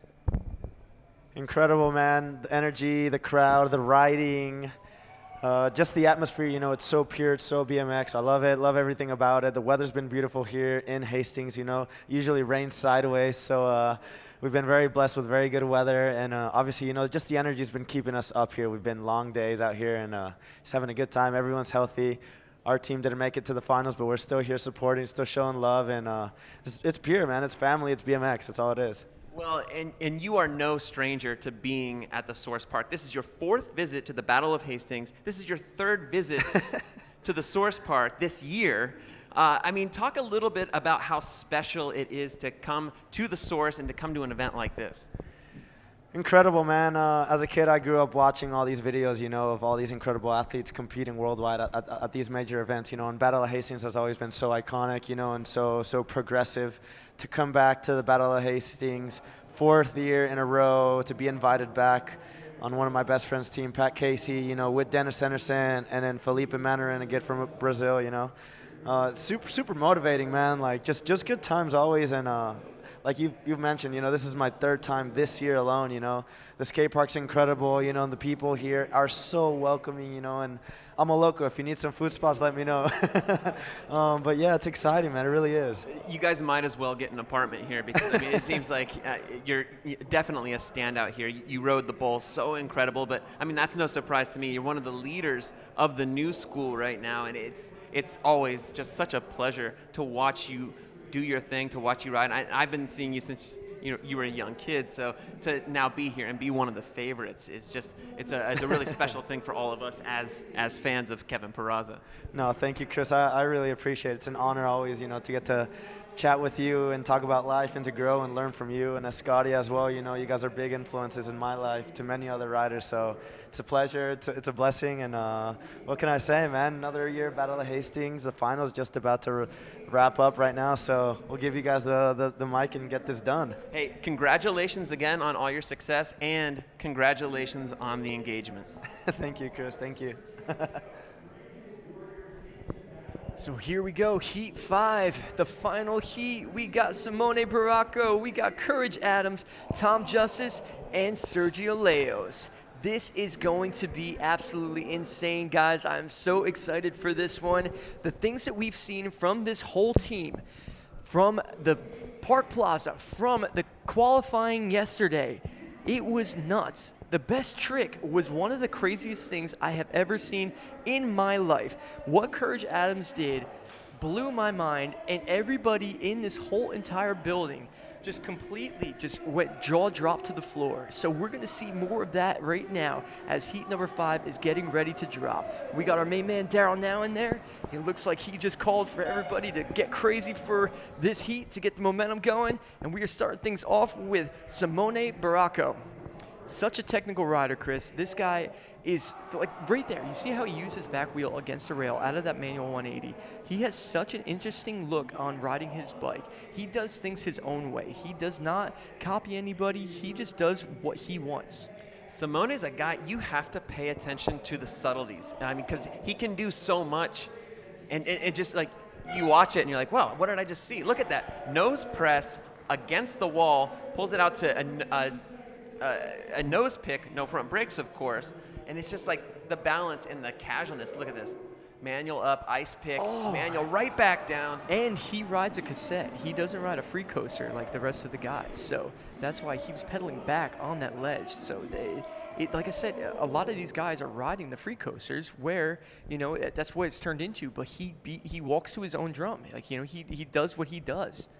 Yeah, like I said, it's a guy you have to watch because, I mean, sometimes just 180ing near the rail, you're like, wait, did he hit that rail? Like, he bonks. He's always utilizing his pegs, always utilizing the front and back wheels, so definitely got to pay attention to him. And pay attention to this guy, Mr. Courage Adams. Courage Adams, it's so great to see him live in person because I've only seen videos of him on Instagram, and seeing this guy, here in the flesh and perform at the highest level of what we see him do on these videos is just mind-blowing. Just look at the balance on this guy. Nose wheelie, goes to manual, looks like maybe a little bit accidental, throwing the bars on in, but I know in practice he was doing that nose wheelie the entire way. A big nose wheelie to bar spin into the bowl. So much control with this guy. There's a fine line in BMX of like which direction you're going to take your riding to, and it's like, all right, am I going to be the guy that goes huge, or am I going to be the guy that finesses? And somehow Courage Adams just walks that line in his riding. Look at what he's doing right now. These combinations are insane, and the finesse is nuts. That link that he just did. Bar spin to manual, to bar spin to ice pick grind down that rail. I mean, unbelievable. I mean, I can't imagine being able to balance like that. It's truly special. He's definitely got a one-of-a-kind style. And the next rider that is going to be dropping is one of the weekend favorites for sure. What he did in the bowl yesterday was all of his own. He just completely just shut down the place, and he was handpicked by Sergio Leos before Sergio Leos even met him. He actually sent him a message and said that he would like him to be on this team, and Tom said he was completely shocked by the message that he got and agreed straight away. If you ask any of the other riders here who they're looking forward to seeing the most, I guarantee you 90% of them will say Tom Justice. Everybody's been talking about him all weekend long. And for good reasoning. He goes huge, but he has his own style. His foot jam stuff that he does is insane. All of his high air, his massive turndowns. This guy, another one with some of the best turndowns in BMX. But he's got a bit of old school to him, which is so great. He uses the brakes, he uses the pegs. Oh, man, how did that happen? It looked like his back wheel just slid out on the side of it right there. He was coming at a strange angle, so maybe, just slid a little bit. I mean, I thought for a second that he blew his tire out, but, he's in the little bowl. Look at that. Toothpick on the sub rail. I love this line. Watch this. I'm glad that he got right back on the bike. That 540 Canadian nose pick once again. That's nuts. See, the judges, they're not going to really be so angry at that what he did over the hip when that crash, because that's like a bogus crash right there. That's like catching the wrong angle on that ramp and sliding out. That's like it's not so much error of what he did is, it was a tough break. It really was. Yeah, unfortunate for him, but he got right back up and he did, how many tricks after that little fall there. And I don't think it's going to hurt him that much, especially in a contest like this. The judges kind of know what each rider's going through during these runs. So it's, it'll be interesting to see where they place that. But next up, Mr. Sergio Leos, one of the best bowl riders that there is. I mean, this guy I feel bad for our cameramen right now because they got to follow him around going Mach 10. This is going to be really good. What I love about Sergio, he can show up anywhere to any skate park, and he automatically knows how to ride it exactly like it was meant to be ridden. In my opinion, I will go out here and say that I think he is the best skate park rider in the world when it comes to riding transitions and doing exactly what he is supposed to do on those. You know, he could ride both ways. He could spin both directions. He can carve both ways confidently. Like, look at that. That was an opposite one-footed X-up air into that bowl corner. But then he could do big tricks as well. The guy is the real deal. So much style, so much finesse. And what's really cool is Sergio was pro before I was pro, and he is still out here killing it. Jeez. That huge downside tail up into the vert wall, and then he tries to link it together with the 360, comes up a little bit short, but I mean, gosh, the amount of energy that you need to complete a run like that. I mean, these guys are athletes. Don't get it twisted. These guys are conditioned athletes to be able to put together runs like that. And Sergio Leos, let's talk about that downside whip he did. That one that led right into that 360 where he cased. That was a switch air, regular tail whip, carving and leaning his opposite direction, and he landed into a vert wall that has about 6 or 7 feet of vert on it. It's not like there was any room for error. Like, you were doing like Spider-Man kind of style stuff onto it. So we are back to the top of the list right now into the Street Assassin. We got Simone Baracco.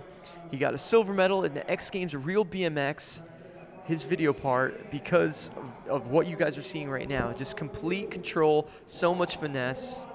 Yeah, with Simone, the devil's in the details. I mean, you just got to watch everything he does. And the judges are really in tune with what he's doing. I mean, because he's always hitting a peg somewhere. He's always bonking a wheel somewhere. He's always got a little something for everything.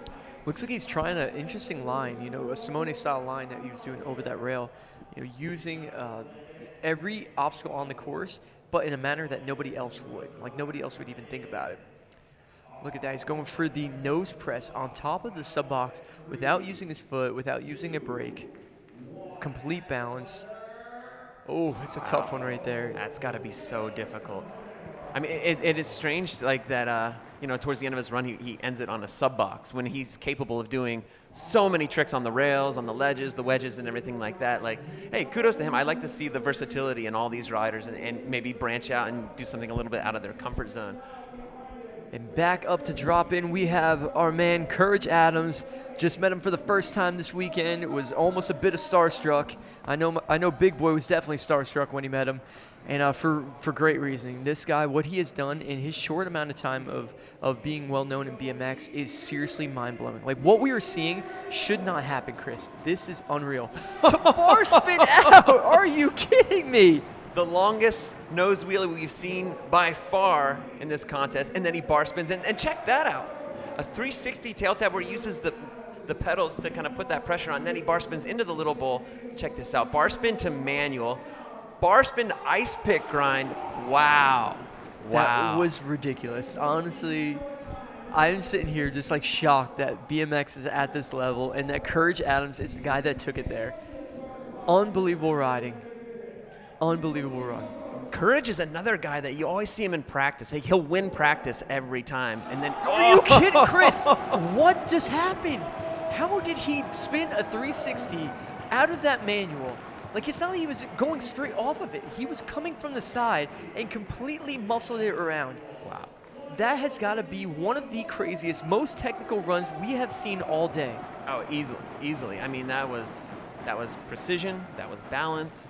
I mean, good for Courage, because I was about to say he usually does really well in practice, and then when the contest comes, he kind of messes up a little bit. So it's really awesome to see him put together a run in the contest when it counts. I mean, the judges are probably going nuts right now. Like, how do we score that? There's so much, like, that long nose wheelie to start out his run. I mean, come on. You shouldn't be able to do that. You shouldn't. First, like, it shouldn't try. happen in a run. It's something it's impossible. Okay, back up, we got Tom Justice, potentially in the running for the award for the Rider's Rider, because, you know, he's been bringing so much high energy, so many sick lines to this competition. But I mean, everybody has, so I'm not going to say that, you know, he's the only one here. It can go any different direction, and it's well deserved. But Tom is putting on such a great show all week right now. You know, he had a little bobble on his first run, but, you know, I don't think that bobble was too bad. This is where it went wrong. just pumping over the hip. He just slid out. Yeah. That was all that happened. And you saw the angle in which he was landing, so it's understandable why that tire slid out the way that it did.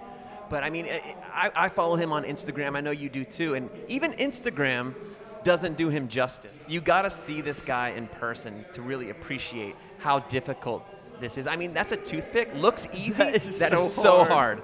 And to link it all up. Oh, no. That's another uncharacteristic one. That was a straight foot jam hopping in right there.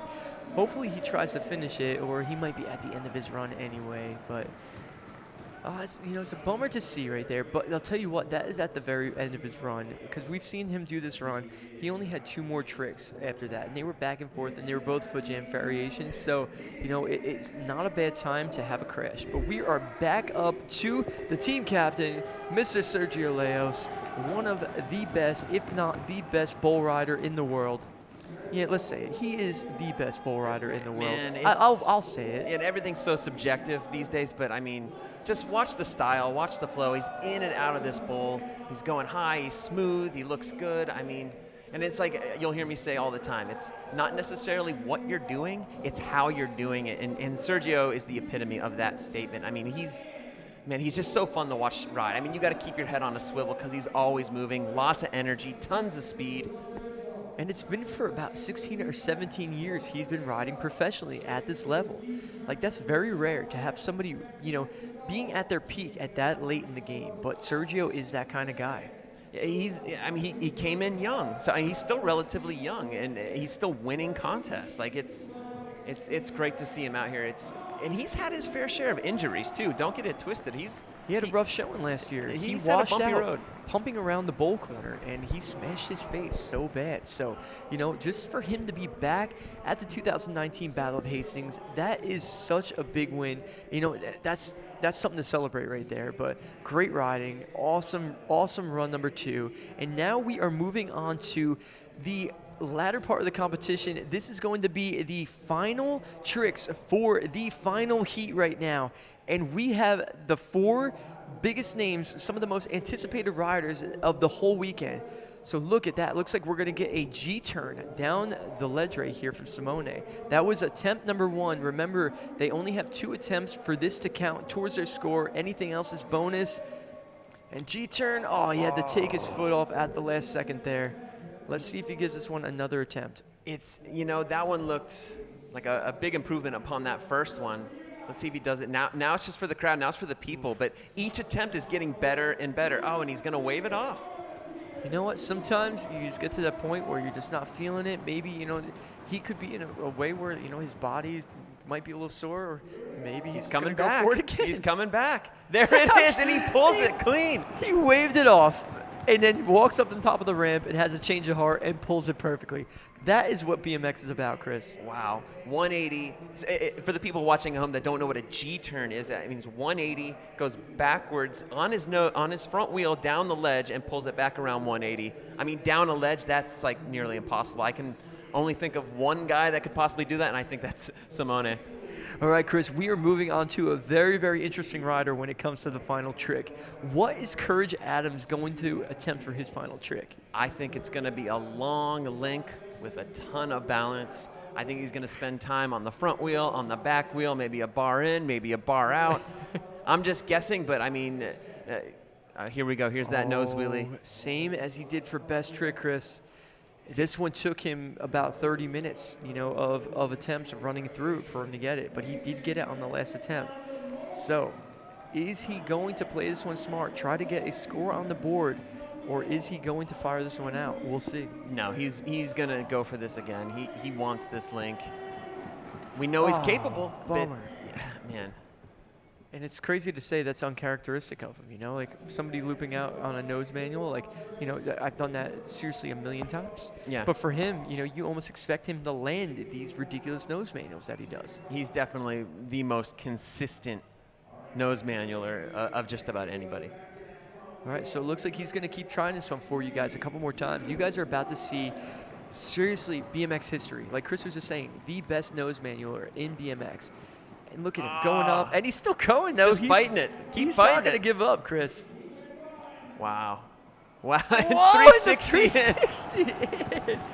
I can't believe he just did that one. You know, I appreciate him improvising there, like just keeping it going, keeping the front wheel up. But you know, no one's got more balance right now as far as in a park or street competition than Courage Adams. And I know that wasn't what he wanted. You know, we both know that right there when his back wheel fell down early on that A-frame, you know, that was something we're like, oh, bummer in a way. But if you think about it, the fact that he was able to switch to a manual, going up that last little bit of the A-frame, going over the peak, and then continuing the manual down, brakeless, that was pure balance right there. That was still such an impressive trick.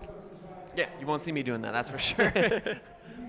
All right, so we are moving on to the last two riders of the final heat, the heat that qualified in first place. We have Tom Justice, we have Sergio Leos. There has been tons of talk this whole weekend of the trick that Tom Justice wants to do.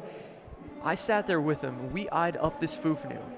And he's currently at the yeah, he's going for the Fufanu. If you guys see above that Monster logo, there is a metal rail. That is a Fufanu that I think, Chris, you could tell us a little bit about how hard it is to get to and how difficult that is. Hey, man, that's a steep quarter to come out of. I'm interested to see how he's going to get speed to get up there. Maybe, Scott, maybe you think he's going for the Fufanu? You don't think it's going to be like maybe a wall slap? I talked to him about the Fufanu. Okay. He told me Fufanu. Well, here we go. He needs to get the right pump, though. So I'm not going to count that as attempt. I don't count that as attempt because he didn't go for the trick. He's got to get the right pump to be able to go for this one. And getting over that box jump, you know, backwards is key. If he gets over that with the right pump, he's going to start pedaling, and he's going to be going for this Fufanu. Wow, I want to see this. I don't care how many attempts it takes. I want to see him get this Fufanu because, wow, that is huge. And he is one of the best in the world when it comes to doing a crazy Fufanu like this. So if there's anybody up for the task, it is Tom Justice. And here we go, popping in once again, not getting the pump that he needed. And like I said, these are not counting as attempts. If I'm a judge, there's no way that's counting as an attempt. He's just setting up, getting speed for this trick. So until he leaves that ramp, off of that coping, that's when I believe the attempt is going to start. All right. And look at where he's standing right now. Tom he's about 6 foot tall. So 6 foot, and then there's probably a good 4 feet at least above him where that railing is. So that's 10 foot high. The quarter pipe is about a 6 foot quarter pipe, I believe, maybe 6.5. It's quite steep. Here he goes, the first official attempt. Rocketing up, he is right there, Chris. His back wheel was almost in near perfect position to do it. It's all about getting that body positioning into the right spot, getting onto that coping, popping back in, but that is a good sign right there. He connected with it. I mean, he got up there. I was thinking with the steepness of that quarter pipe right there, that no way, but you see that first attempt right there? I mean, come on. Like, you give him a couple more, maybe 1, 2 more. Maybe one more, hopefully. I mean, I'd love to see him get it when it counts. If he doesn't, I still want to see him get it. I totally agree with you on this one. This could be pretty epic, and this could be the trick of the finals right here, because this is something that people have talked about over and over again. Can somebody Fufanu this? Is anybody ever going to attempt to Fufanu this railing? Well, Tom Justice, he got the call, and he is ready to give this one a shot. Pump it in. He's pedaling. Here it is, Chris. Oh, he's right there. He got onto the Fufanu in the right position. So this is not going to count for the points going into this final score. But Tom Justice, he is BMX right here. He wants to do this one. I know he does. I spoke with him about this one. We both stood underneath this railing, and I looked at him. I said, "Hey, dude, this is doable, and this is your Fufanu." Let him take a quick little break, I think, and I think he's going to go for it. Well, he got up there. He went the distance. We know he has what it takes to get on there. Now he has to get back. And you've done your fair share of Fufanus, and so have I. You know, like, as soon as you connect with that rail, you know if you're coming back in or not. So I think as soon as he gets that feeling, it's just a matter of just pulling it back in. And I got to say, a big congrats to Mr. Justice for got married last year, had a child last year, so his wife and his kids might be watching. So hey, welcome to the show, guys. And if his son's watching, like, look what your dad's about to do. Unbelievable right here. This is seriously what Battle of Hastings is about. Big moments, BMX coming together, all the fans, all the riders. Let's see if Tom Justice can get this Fufanu. But like we said, how crucial it is to get that speed. It is so crucial to land at that coping. So he has all the speed ready to go onto the top of that wall. Look at how tall that thing is. That's at least 10 feet, possibly 10. 11, possibly 11. And the deck back, I'm going to say, is probably about 7 or 8 feet to pull it itself. I think that's a safe bet right there. And the quarter pipe is at least 6.5 feet to 7 feet. So all that added together, 17 feet up there. This could be it, Chris. Let's hope he catches the transition. If he gets transition, this is for these epic moments. And here it is. He's jumping in. And he's got it. Unbelievable. Tom Justice just did what people thought might have been impossible right there. Wow, what an epic moment here at the 2019 Battle of Hastings. You guys can check out the hashtag too. Hashtag BOHBMX. You'll probably see some amazing photos of that Fufanu getting thrown up there. Unbelievable. I mean, come on. That is a steep quarter. It's far back. It's high. I mean, that is a manly trick right there. I mean, that is Tom Justice. You know, everyone wanted to see him ride. He doesn't go to a lot of contests, so it's a special thing to have him here. So I think he's definitely, you know, proven himself right. I think now everyone, he's lived up to the expectations. He is what I'm totally trying has. to say. He totally has. And to see that one happen right there, if you guys can feel the electric, you know, the vibe that's in this room, the pure energy that is surrounding these riders, it is so contagious, and these guys feed off of it like it's a full life source. Well, and you know what? We still have one more rider to go. We're not done yet. We still have Sergio Leos. The team captain right here, he is getting ready to drop in. Sergio Leos is a legend in BMX. He is the team captain, the one that's in charge. It looks like he is eyeing up possibly something where this railing is. And I've seen Sergio Leos do some pretty insane downside fast plans. It could be a downside fast plan at the top of this one. So this could be pretty cool to see. Getting a little bit of advice there from Morgan Wade, a guy that knows a thing or two about doing some hard tricks. So maybe getting a little encouragement from Morgan Wade right there, a little encouragement from his teammate. And Sergio's not traditionally a hard trick type of guy. He's more about the flow, more about the style, but I mean, he's a contest rider. He knows what it takes to do well, so we know that he's gonna have a thing or two up his sleeve.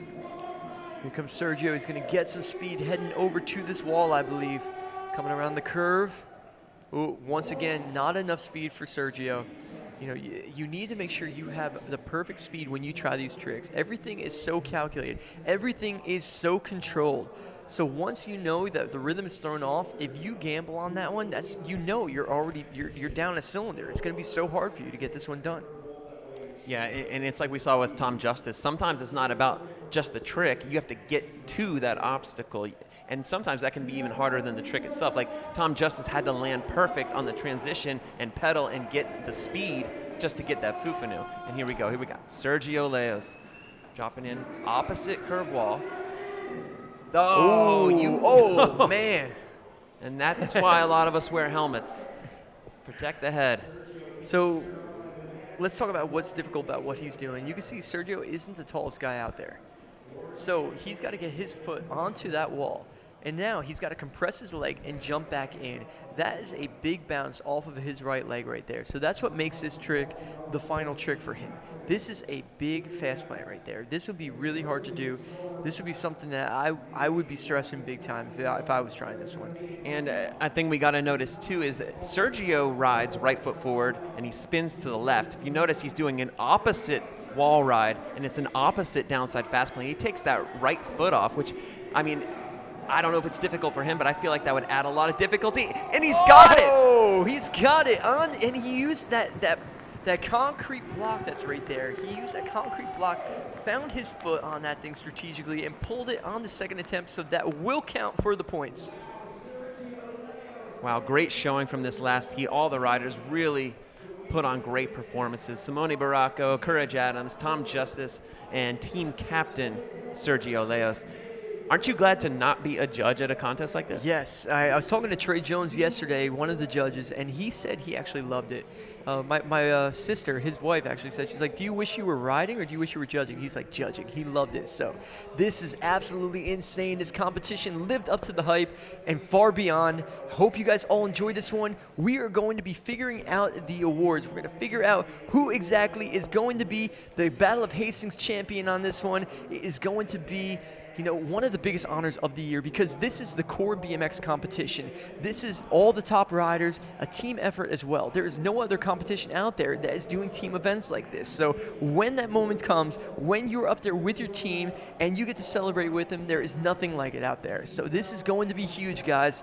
This is seriously lived up to the hype. It's so much beyond. I had so much fun hanging out here with my main man Chris Doyle to be a part of this, and we're going to be waiting on the awards that are going to be given by Daryl Now and Andy Zeiss. They are going to be taking you guys down there. You guys are going to be watching it live. So this has been unbelievable, Chris.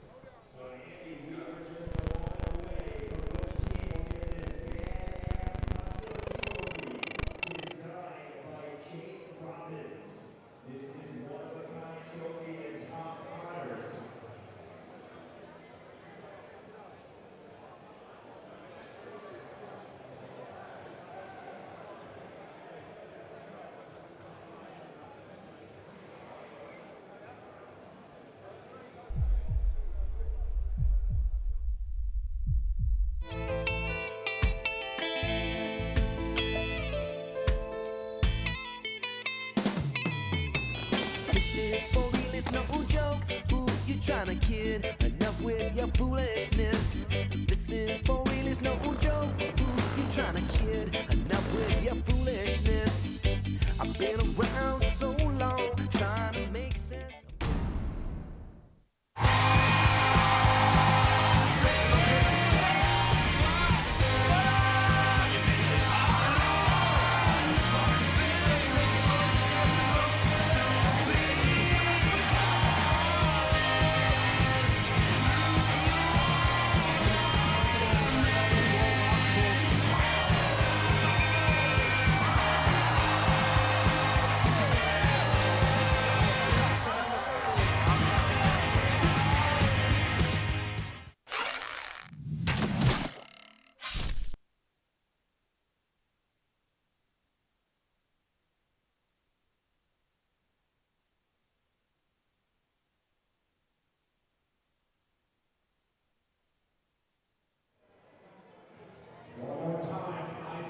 Boyd, Dan, Lewis, and Sergio. Don't be shy. Just come over here.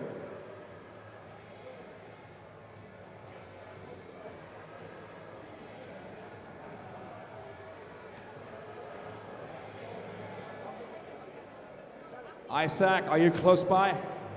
Isaac Lesser. Paley, where are you at? Lewis and Sergio. Sergio, come over here, buddy.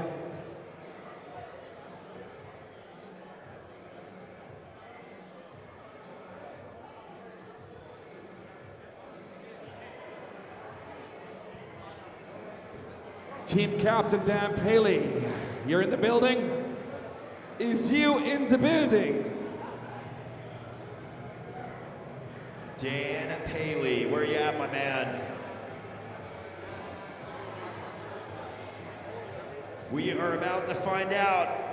Isaac Lesser, Boyd Hilder, Dan Paley, Lewis Mills, or Sergio Leos will be getting that custom trophy from Jake Robbins. One-of-a-kind custom trophy. You can only win that by going out to battle here.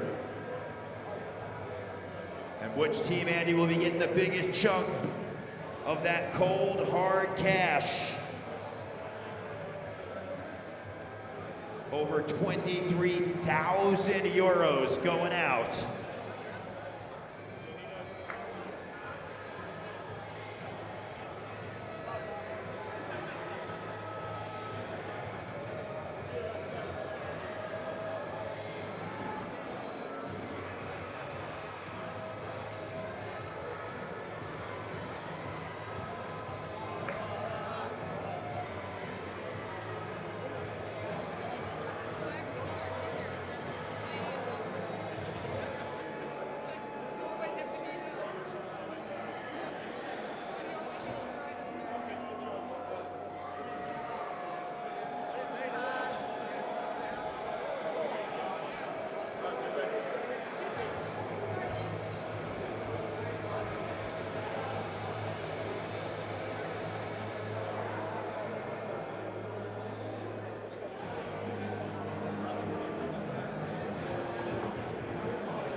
All right, we are just a minute away from finding out who our top winners will be. I am just gonna grab a few words right here. This is not with our winner, but this is with one of the competitor. I got Boyd Hilder in the house. Boyd, as team captain out here, what was your approach coming into the Battle of Hastings as far as selecting your team? Well, 100%. I was bringing the homies, you know, the boys from down under, all low-key killers. Now killing it out here. It's very cool to see your riding and your approach. Now, when you had a selection and you said, hey, I could choose mates from all around the world, how are you able to decide only 3 riders? Because I know you have so many different friends and you had to pick 3 riders to join you. What was your process like? I pretty much knew straight away. I had them all in mind already. I was like, Aussie boys all the way. Well, definitely very psyched to watch you ride out there. I also want to say congratulations, winning your first ever Nora Cup Award. Such a big thing to see and to be there a witness. You actually won the Reader's Choice Award. What is that experience like, knowing that riders around the world cheered you on to give you that award? Oh, it's insane. I'm so thankful. Just thanks to everyone for voting me. Fuck yeah. It's very exciting and cool to see. I got to ask you, what's next for you, Boyd? Beers. Right, beers. Well, we're cheering you on. Hope that you get in that first place, but we're going to find out in a moment. I just found out, ladies and gentlemen, the judges have decided. And this award presented by Mark and Rich Moore, step at front line. These guys, by the way, let's hear from Mark and Richard Moore, ladies and gentlemen. The brains are behind the Source BMX.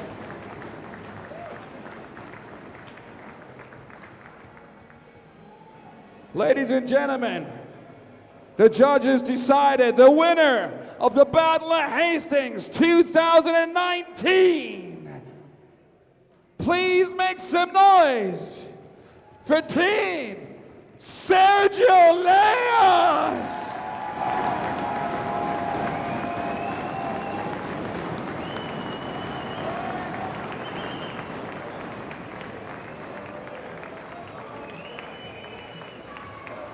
We're gonna do the proper awards with all the 5 guys, all the 5 teams in just a moment. Can I get all the team members from Team Sergio Leos on the deck, please? Can I get all the team members, Simone, Tom Justice, and Courage Adams? Well, Andy, we are going to go down and get a few words from our team captain. Sergio Leos is holding this one-of-a-kind trophy from Jake Robbins. Sergio, congratulations. You've got fans watching around the world. What has this experience been like for you at the Battle of Hastings? Well, for me, after last year, just being here, it was more than an honor. It was like, I don't know, just being here, making it to the finals, it was like winning. And now I just can't believe it. I'm so happy. I don't know, I have no words. Well, we're very excited and honored for you. I want to ask, and I know everyone wants to know this, what was your approach like selecting your fellow warriors to go to battle with you?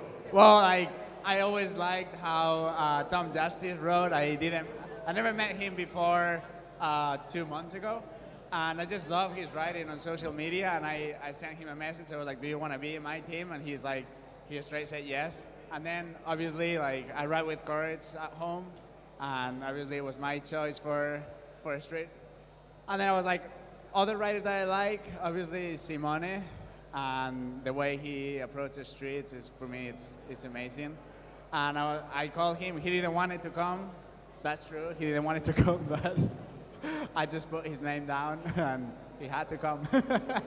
So I'm just happy. Yeah. Well, that is definitely a true team captain going into battle, getting your riders out there. Let's put our hands together one more time for Sergio Leos.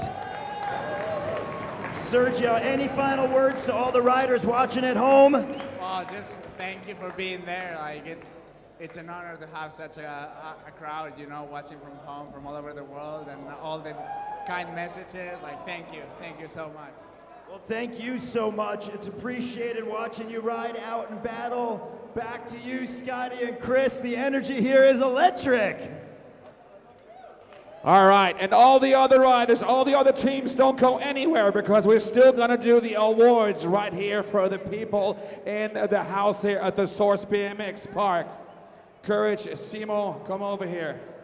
We're still gonna do the awards, including the checks. So all the teams do not go anywhere. In the meantime, the paparazzis are getting those shots.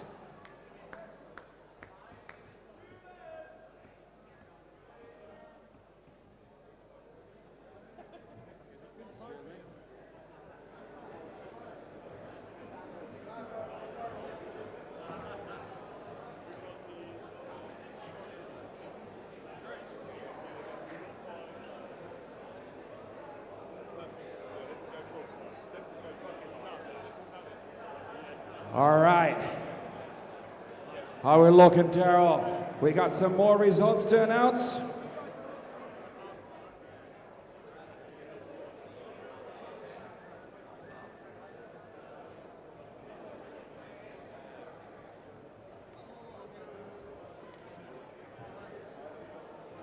We are just a moment away, Andy, from finding out our top 5 teams in order. Team Sergio Leos took the top honors. So cool to have our broadcast, thanks to Vero, going out around the world. So we were able to present that 2019 Battle of Hastings trophy designed by Jake Robbins.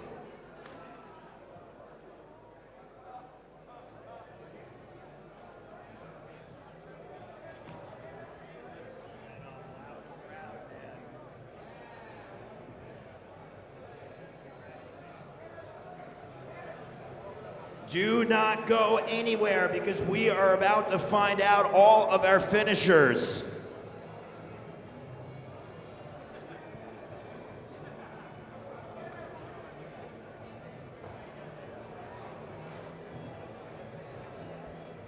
Andy, we have several awards going out.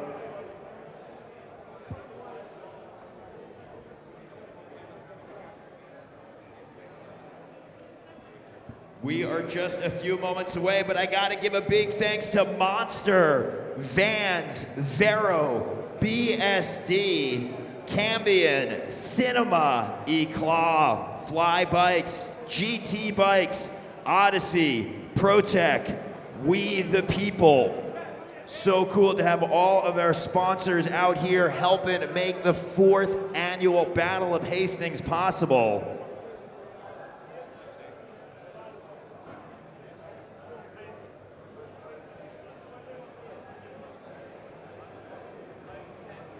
As I said, that this is the 4th annual, so I am getting word that we are going to be doing a 5th annual. The date for next year's event will be 2020, September 10th through 13th, Andy. That means we will be back in this building next year as we anxiously await for the order of our top finishers and where that $23,000 is gonna go. Andy, I gotta tell you, that was an unreal final. To watch all of our warriors out on the battlefield and put down, we saw such a variety of riding styles out there. You know what, Daryl, after yesterday and walking away back to the hotel yesterday before we got freshened before Nora Cup, I didn't actually think that today, how possibly all those riders that qualify could step it up a notch. And those guys, those 5 teams, Isaac Lesser, Boyd Hilder, Paley, Ryan, Lewis Mills, and Sergio Leos, those 5 team captains gathered their teams and they came out swinging today. Super impressive riding. This building have seen one or the other world's first, that I like to call them, in this building. This building have never seen, not to mention, probably one of the most outrageous moves this building has ever seen. The biggest fufanu by Tom Justice. Andy, we are a moment away from finding out all of our awards. Again, we had the monster moment going on. That was the monster wall ride.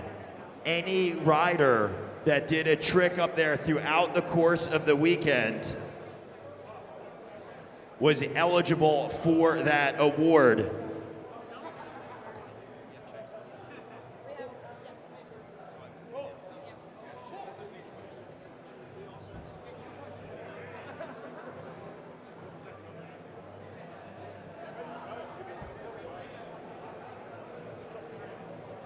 All right, Hastings.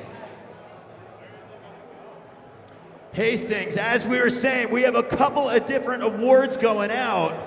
Andy, we had our monster moment. That involved our monster wall ride throughout the course of the weekend. Any rider that wound up throwing down a big trick throughout the course of the weekend was eligible. And right now, Andy, we've got our monster moment winner. He traveled super fast, gapped up with a feeble Smith to bars. Give it up for Boyd Hilder!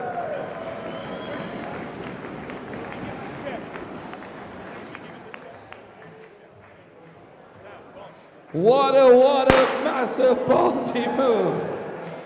Can you give me a hezzy before you do that? Well, I just skipped a beat. Jeez.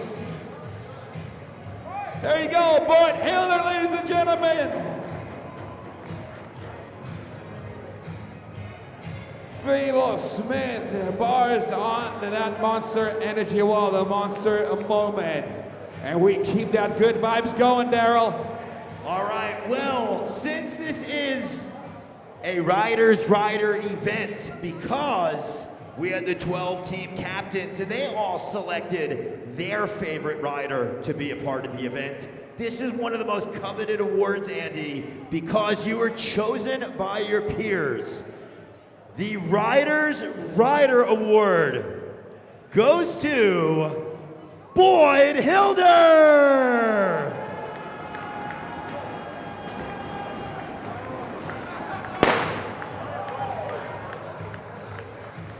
The Riders Rider going to Boyd Hilder. Boyd, stand loud and proud right there.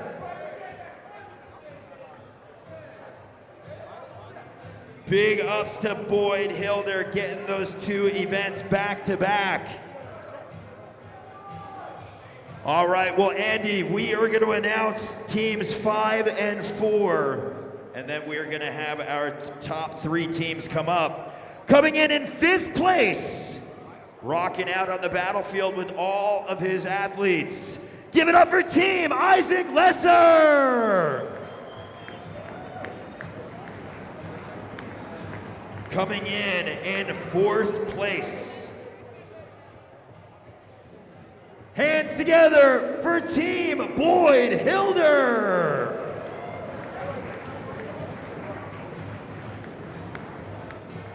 All right, I am going to report you to duty to come on up. 3rd place goes to Team Dan Paley.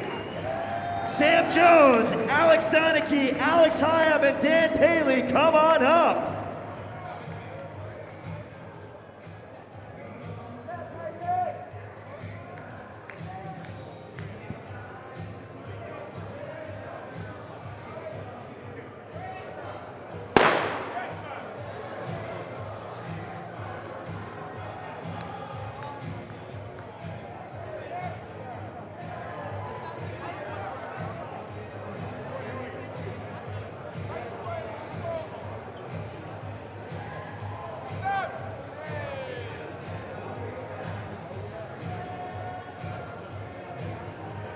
Yeah, hands together one more time, Team Dan Paley.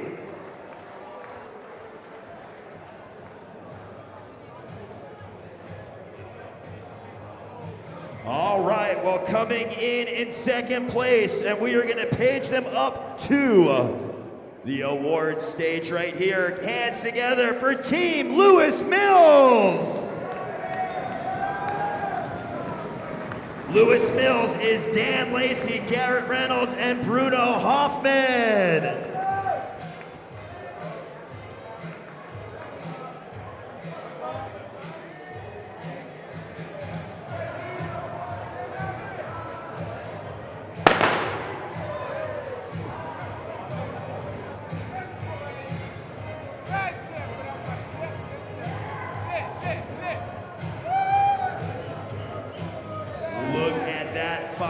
1,000 euros.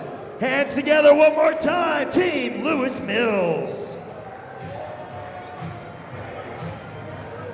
Last and certainly not least, we are calling them back up to the stage. You know them, you love them, Team Sergio Leos. Simone Baracco, Courage Adams, and Tom Justice.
One more time, Team Sergio Leos.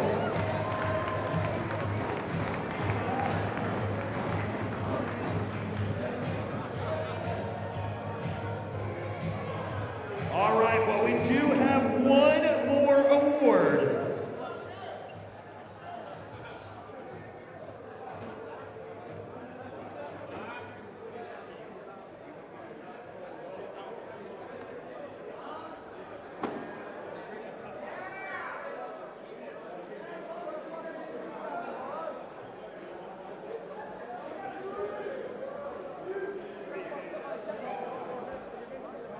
All right, I am just getting confirmation right here because this rider actually did two of the most badass tricks in the competition.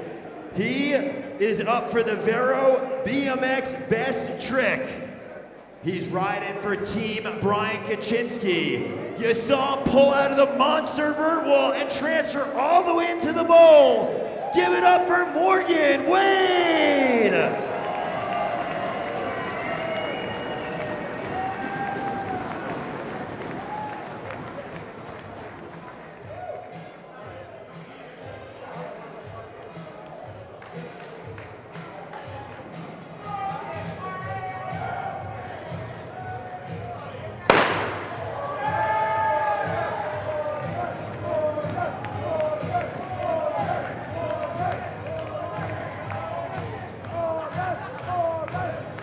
Big ups to Morgan Wade, hands together.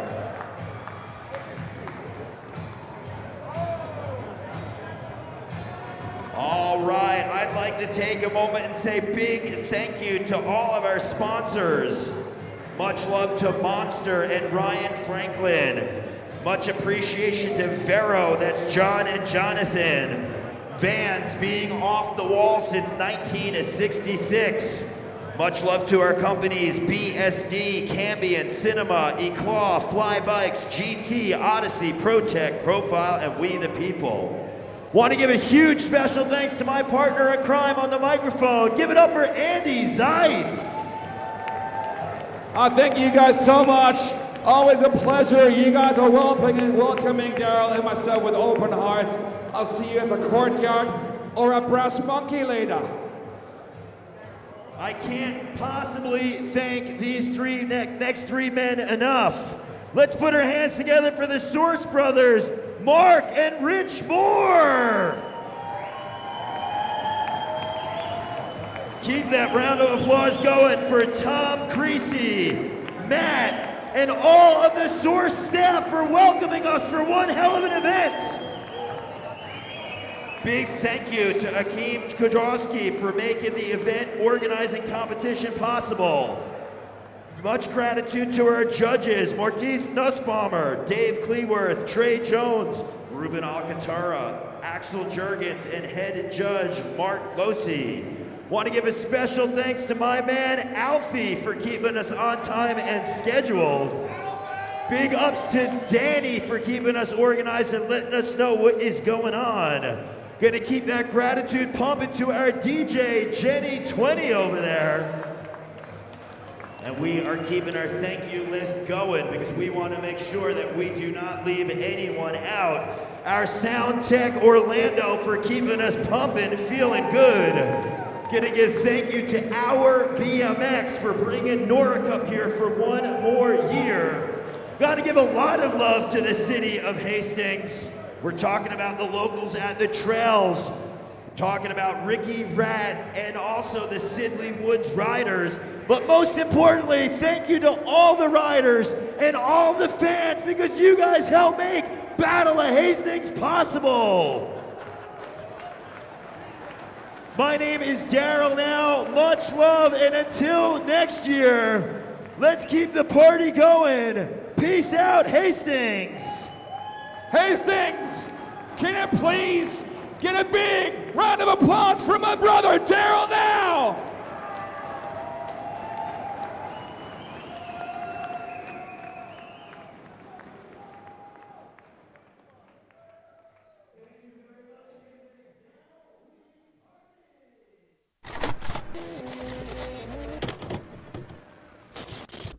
I was great. He was shit.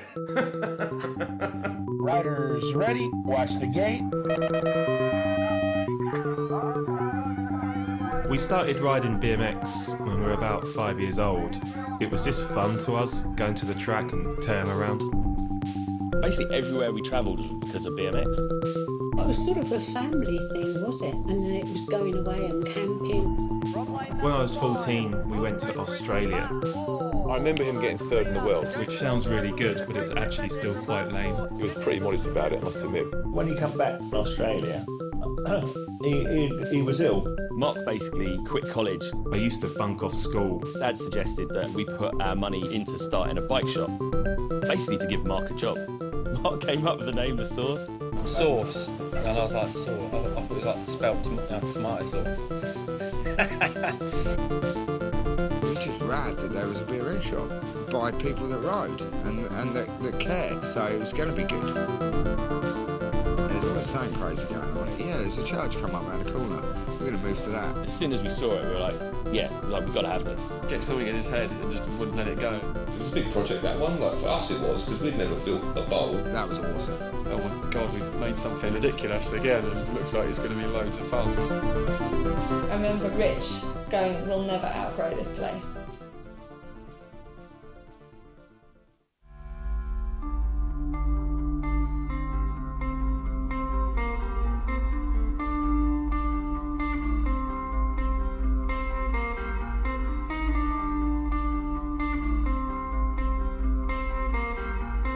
It still amazes me that it was there all this time, almost like waiting for us.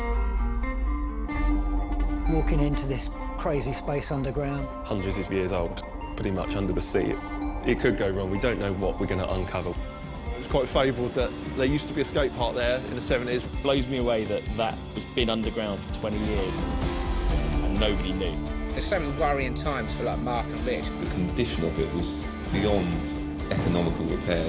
Something comes up, they go full on at it and they want to give it 100%. We needed something that's world class.